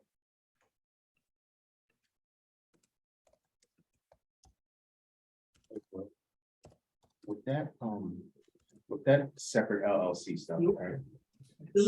Probably if someone had more investment properties, more money or whatever, they could put those separate LLCs under like a trust, right? They could put that into a trust. That would be better off working that way, right? Yes. So I got your question on Zoom. I'm going to come to that in a minute. And your question was about taking your LLCs and rolling them up underneath a trust. Yes, these are all, and honestly, these are all great things to read about, but until you reach a massive amount of. Right, scale, that's really what I'm not saying. That's what you know it I comes mean? with the separate LLC thing with commercial And property. this is actually kind of going back to working with investors. This is a great way that you can help steer an investor in the right direction, because there's so many things that a new or new-ish investor will focus on. Being able to channel them to the right area of focus, because people will get hung up on, okay, if I buy my first rental property, I need a real estate focused tax professional who can do my taxes. I need to have a separate LLC. Maybe I should start a trust. I've heard I can open an S corp and pay myself a small salary through that S corp. And then when I roll my trust up underneath it, and it's like, whoa, whoa, whoa, whoa. It's too whoa. much Instagram, It's man. too much. All of those are real things, but you're not there yet. Go ahead and read about it when you're just having leisure time, reading books, trying to learn. That's cool. Mhm. But we're not even gonna cover that Right, just right. yet. I was And- just saying, like, down that line, when you was talking about the LLC, like, that would be the best thing to do, is to, once you accumulate so Yes. much, Yeah. you start putting that in there because you can allocate that stuff. So we're at a point in our business where just this year, we have our bookkeeper. We have our tax preparer who does our taxes and our K-1s, which are partnership returns. And we also have a tax strategist. They don't do our books and they don't process our returns, but they review our returns. And then they also have quarterly meetings with us to talk about what the business is doing and how we can optimize the things that we're doing to be best positioned for taxes, so that we basically pay the least and get the most of a return. And that's something that after 7 years, we just brought into the business. Probably in the next couple of years, we will start to have some of the like asset and business structuring conversations, but we're still not even there yet. We have a basic kind of working framework, but to get into the LLCs rolling up underneath the trust and doing all of that, that's a pretty long range Right. need. And John, coming back to your question, I'm gonna pull up here. In the gray area repair like kitchen, is the permit worth it? Permits, good question. Let's just talk about those in general. First, it's important to understand what is required by building code to be permitted and what is not. Painting walls, not required to be permitted. Making basic carpentry repairs inside of your house, not required to be permitted. Anything mechanical, plumbing, electric, HVAC, required to be permitted. Demolition required to be permitted. And even general construction of a large scale, even if you're not doing any of those things, probably should be permitted. What type of demolition though? The whole structure or just inside? And even just ripping walls down so you can put them back up, that's supposed to be permitted. So it's important, and every municipality is different. So if you're investing in Baltimore City, I know those rules really well, but maybe you're investing elsewhere, you should know what needs to be permitted. Then you're running a risk of, if you don't permit and you get caught doing construction that needs to be permitted, your project can be shut down and you can be fined handsomely. So with things like, going back to your question about, if I'm just doing a kitchen, maybe I want to do new cabinets and countertops and that's all I'm doing, I'm probably not permitting that, even though we could maybe make an argument that I should be. But for a full renovation or anything where I'm changing plumbing, electrical, gas, HVAC, all that good stuff, I'm absolutely permitting that. It'll come back around. Another thing that's really valuable to work with your investors on is cutting corners. Works until it doesn't work. And when it doesn't work, it sucks. So Even if you just, like, you're not adding new plumbing and electrical, you're just renovating the current existing plumbing and electrical, you still need to permit. depends, right? I mean, if you're like swapping out a toilet and we're calling that renovating plumbing, no, but if you're like, yeah, no, I'm going into the wall and replacing some old piping with new piping, you probably should. Right. Chances of you getting caught are kind of low because it's all happening inside, and how would an inspector going by the house ever know that that's happening in there? But again, that's where like I can't make that call for you. It's just up to you to understand like what are the rules, and then do you want to live in that gray area? Do you want to only abide by the rules? Do you want to not abide by the rules? Permits cost money, so I get why people don't do it, and it can slow you down. It can add complications, but also city building inspections exist for a reason. That makes sense what you're saying. It's something I can, if you have no intention of selling a property, permitting, I don't know if it's that much of an issue, but if you're gonna flip it, or if I'm gonna live here for 3 to 5 years and sell it, and I say, I did all this work for your permits, that could be a red flag. But if you're in your business model, your portfolio is there, it's not being sold off. Yep. Because dealing with the permits, Do you need permits at the time when you sell the house? That's a great question. Maybe, depends what you did. So the question was, do you need permits when you sell the house? Most good home inspectors, sometimes even title companies will pull the permit history on the house. And if they're walking through going, all right, it is so obvious that X, Y, and Z is brand new and I don't see any permit history of that, they're at least gonna flag that. I wouldn't say that there's like a rule per se that can prevent that sale from happening, but think about buyers that you've worked with. If the information came to them that, hey, you're about to make the biggest purchase of your life, there was work done to it, but none of it was permitted. Even if you know that that might not be a big deal, maybe the workmanship was just fine and there won't be any problems. Don't you think your buyer would be a little on edge? So permits are important, and I think they help. And it's just kind of making that decision about, do you want them, do you not want them, are they necessary, or are they not necessary? And even going back to your point of, well, if you're gonna hold on to the house for a while, it might not matter. I agree. But at the same time, you don't always know how long you're gonna hold that house for. I've held on to stuff being like lifelong investment and then sold it 2 years later. It just, hey, it just makes sense. If you're not, you keep everything. Oh, yeah. Yes. Yeah, we sell stuff here and there, but we're never deciding like, yeah, we're gonna flip this. So. These are good questions. Are there anything else? I know we've run over a little bit here, but I'm. Yes, I had some, I just, this is Therese. I wanted to understand about the subject to, the subject to option, rent to buy, no. I'm not great at that, to be honest. I vaguely know the basics of it, but I don't know that I could provide you any valuable information on subject to investing or rent to own or anything like that. It's nothing that I've ever done. So I just don't know that I have great information for you there. Okay. Hey, Will,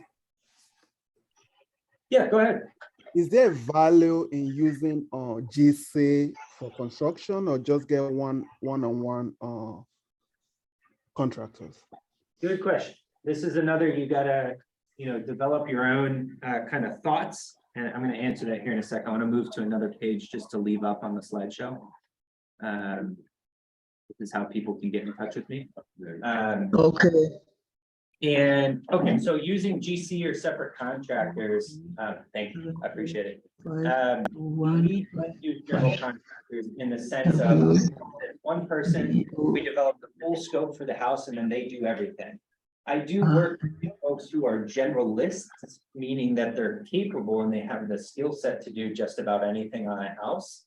But to be effective, we have to keep our construction costs as low as possible. And one of the ways that we do that is by quote unquote serving as our own general contractor, meaning we find every individual subcontractor, we quote out the price for the work that they're going to do, and then we bring that all together on each project. So that means I'm literally contacting a plumber and going, here's the plumbing work that I would want done on this project. Then I'm contacting an HVAC person, and all of the other components and bringing them together. I find that we save anywhere from 20 to 30% on total costs by not hiring it out to a GC, because they're doing the same thing and then they have to make profit on it. So they're getting all the quotes from their subcontractors and then they're adding 20 to 30%, and that's their business model, but they run it for you and they get it done. We'll run it for ourselves, but we'll save on that cost. I'd rather just deal with separate people that It's not instead of a easy, jack, but yeah. trade. I mean, I'd rather specific HVAC person, electrical, than a jack of all trades guy who's doing the same thing. Yep. Like he's like a virtual assistant. Yeah. That's a good point. So yeah, hopefully that answers your question. Anything else? Yes, last Yes. one. On the boundary, when you're working with an investor, how do you set that boundary that at the end of the day, they don't kind of classify you as their project manager by like, hey, John, I'm stuck here. What do we do? Hey, John, I'm stuck here. What do you do? How do you set that boundary? That's a very good question. So the question was really, how do you set those boundaries, right? To where I found you the property, but now they're stuck on all the other components. Sometimes this happens, and there will be one and done investors that you work with, where you help them buy one property and that might be it because they just didn't have the chops to grow from there. Not everybody succeeds. So you say, look, I'm going to help you find a good deal. And we both agree that it's a good deal and then you close on it. It's not really your job to take it further from there. It's the investor's job. If you're doing all the investing for them, meaning All right, now I'm gonna find the GC. Now I'm gonna manage the construction for you. Now I'm gonna do the property management. Well, then you're really just their business partner and you ought to be just cut in on the deal from an equity standpoint rather than just helping them find it. And I don't know, maybe you meet one where that's the right thing and that's what you want to do. But no, I mean, when that happens, I'm always happy to like provide the best advice that I can. But I never agree to like do something for an investor beyond find the property. I'll connect you with resources. I'll help give you perspective on how I would do it. I'll research answers to common problems. But yeah, if you're stuck on your renovations, you're running out of money, you need to know a GC, like I can only help so much. And sometimes you just need to communicate that. And I wouldn't set up the expectation from the beginning that you'll be able to or are willing to do those things because we're not, and it's not gonna help you in your business, and it's not gonna help the investor. So, that answer your question? Yeah, great value, Will. Thank you so much. How do we get this presentation? My contact information is right here on the screen. That's my email. Okay, I will send, okay. Hey, I love this presentation and I will send it to you. It's possible Okay. we'll be sending it out to attendees as well. I'll check with her in a bit. But if not, no worries, I can easily send it. You guys shoot me an email and I'll send it your way. Okay, thank you very much. You're welcome. How do you receive the private capital? They just write a check or? Yeah, so how do we receive our private capital? They wire it to us or they write us a check? I prefer the wire. It's easier. And then like if we get the private capital for a specific property, we refinance 6 months. So if we have paid off after 6 months, then we put the cash out or like for after the whole year. Okay, so like when do I pay off my private capital? Depends. We're now at the phase of our business where we're an engine. And the engine we never desire to turn off until many years down the road when maybe we retire or whatever the future is. So for the time being, I'm setting up, hey, you're on a note with us for X amount of time. We're going to either auto renew if neither of us gives us notice of, wanting it back, us wanting to pay it out, or them wanting their money back. But yeah, if we come to the point, and this happens frequently where we kind of flush out, let's say we've had a ton of projects finished and refinance and the business actually has a lot of cash that's going to return to it. What we'll do is we'll sometimes look at our investors and we'll pay out like our bottom 30% that seem most likely to want their money back really soon. Or maybe they've just been kind of squirrely or a little anxious or nervous or asking us a lot of questions. And it's like, no, we're going to go ahead and pay you out. We're going to stick with our investors that we know are longer term. And then if we ever ramp back up where we would get capital, we'll just re-raise. Every year it automatically they give you $25,000. Yeah, just this year we wrote that into our promissory note. That was a provision that if you don't give us 1 month's notice that you back. No, look, here's the reality, and this is part of building, especially with the work that people would know. If someone's in the middle of the note, and I'm like, hey, I'm supposed to have this for another 2 months, and tell me if I want it or I need it back. And then have seconds and things of that. Say, all right, cool, I'll do everything. Sorry. Based on how my business is progressing, I can get this back to you in 2 months, and then. So I have a question. I have a quick question. I'll come to you next. Someone in the room is asking a question. When I answer his, I'll come back to you. Okay, thank you. Just not forget. Yeah, no problem, no problem. I think like if and then he wants to invest with me. So I take that $20,000 that buy at his property, and then I refinance it. So then I give it back that $20,000 at the end of 6 months or like for the full year. Like how does it lend to me? Up to you. All these terms are for you to set based on like, okay, what makes most sense? And this is what's nice about raising your money is you can control those terms. So we used to pay a lump sum of like, hey, here's the end, we're gonna pay you at the end. Now it's actually gonna pay you all your interest. And then when it's time to pay you back, it's just your original capital coming back. So the interest is paid for the time that the refinance is done only during that time or like you pay for the full year? We pay monthly. So from the, at the end of the first month that you've sent capital to us, you start getting your interest. So after 6 months when I refinance, the interest will be paid for those 6 months only or like for the whole 12 months? Trying to think about. We invested in January, So we pay interest for the entire period of time that I hold your money. So ignore what's happening with the deal. Okay. Let's say every time it's 3 months, I still have their money, either I'm redeploying it into something else, or I just haven't given it back, Okay. and I owe you interest. Okay, that makes. But if I've returned it to you, I no longer owe interest. Then we don't need to pay that. That's right. So if I return it to you 5 months, but you're on a 1-year note, I'm not paying you the remaining 7 months. I would have paid it back. Unless we are reinvesting that. So if we done the whole amount, lump sum, then we stop the interest payment. So here's a practical application of that too. But I could see the conversation with an investor going like this. Hey, if I'm gonna lend you, I want that money to go to work for a whole year. And you're telling me you might call me in 6 months to give it back to me. Well, I want it to go to work for a whole year. Say, hey, look, I need to reserve the right. You don't want to force me to keep it. But if I don't. Both of these. Right. Then I struggle to actually get back to you. If I refinance, the deal is over, and maybe I like. It is in both of my benefits for me to give that money back. The business plan is doing X, Y, and Z. Reasonable, reason to believe that I'll. That's great. We both should just say, okay. And then, you got a question? Yes, my question was, as a real, if you want, like if you are new and you want to go to do investment, the way you are explaining, it's good to have a coach, right? An investor coach. So do your company does it, or what advice can you give? Yeah, Joe, great question. I think you should have a coach for every challenging thing you're trying to do in life, sales, investing, whatever it might be. We don't coach, I just can't. My form of coaching is teaching.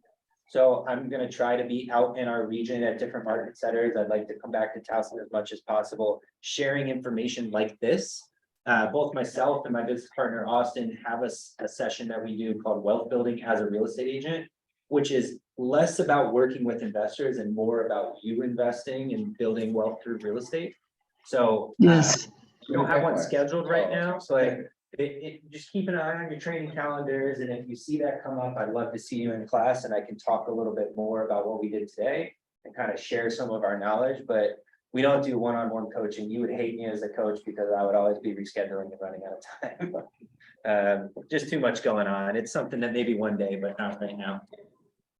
So while looking for a coach, what will you be looking for? That's a good question. What am I looking for? Have they done what I want to do? So if I want to invest in rental properties, do they also have rental properties? If I want to flip, have they also, or do they actively flip properties? Can they connect me with resources and information and things that is going to help me get ahead and accomplish what I want to accomplish? And then do I connect with them personally, and do they have answers to questions that I presently do not have the answer to? I don't think you should hire a coach unless you have a specific question in mind that they can answer. And in a way, if it's like, no, just come coach with me and we'll get better at stuff, that's fine. But me personally, I want to tactically, here's what I need to accomplish. Here's my plan. Here's my GPS. Here's my 411. Help me get there. They'll go, great. I have answers and solutions and I can connect you to that. All you have to do is go do the work. Then that's someone that I want to coach. It's funny you said. I was watching Bigger Pockets, I don't know, maybe a couple weeks ago, a while, and kid was on there, the guy Cody, I don't know if you ever saw him before, he's been watching this. Anyway, he was saying how he got a mentor. He got like 81 rental units at 20-something years old. Wow. But he was saying how he got a mentor, and he was saying, what I forgot what the mentor was for, but whatever the mentor was for, a year later, he had already acquired these properties. And the mentor was just doing one thing of what he was teaching people. You understand? So he never did it. Yeah. And it's a lot of people out there like that, especially selling all these classes on, you know what I mean? And I do agree. Yeah. They're saying they can do this, like the guy was saying, don't be down by real estate. Come on, it's not that easy. There's a ton of that where people are just selling you the illusion. Now, I will say this. I like to come back to Keller Williams. Something that I think KW better at than anyone else, filling something down into a model and making that model unbelievably easy to understand. So in the last year and a half, Garrett Keller and the educational team within KW, their new focus has been on models. and taking every component of real estate sales, investing, and distilling it down. Now, they might not be actively doing that themselves, but they've gotten to be really good at finding those who are, capturing how they're doing it, and then summarizing it in a way that anybody can take it and act upon it. Right. Now, I'll trust someone like that. Right. Maybe you're not doing it yourself, but you took the time to go understand how someone is and then summarize that for me.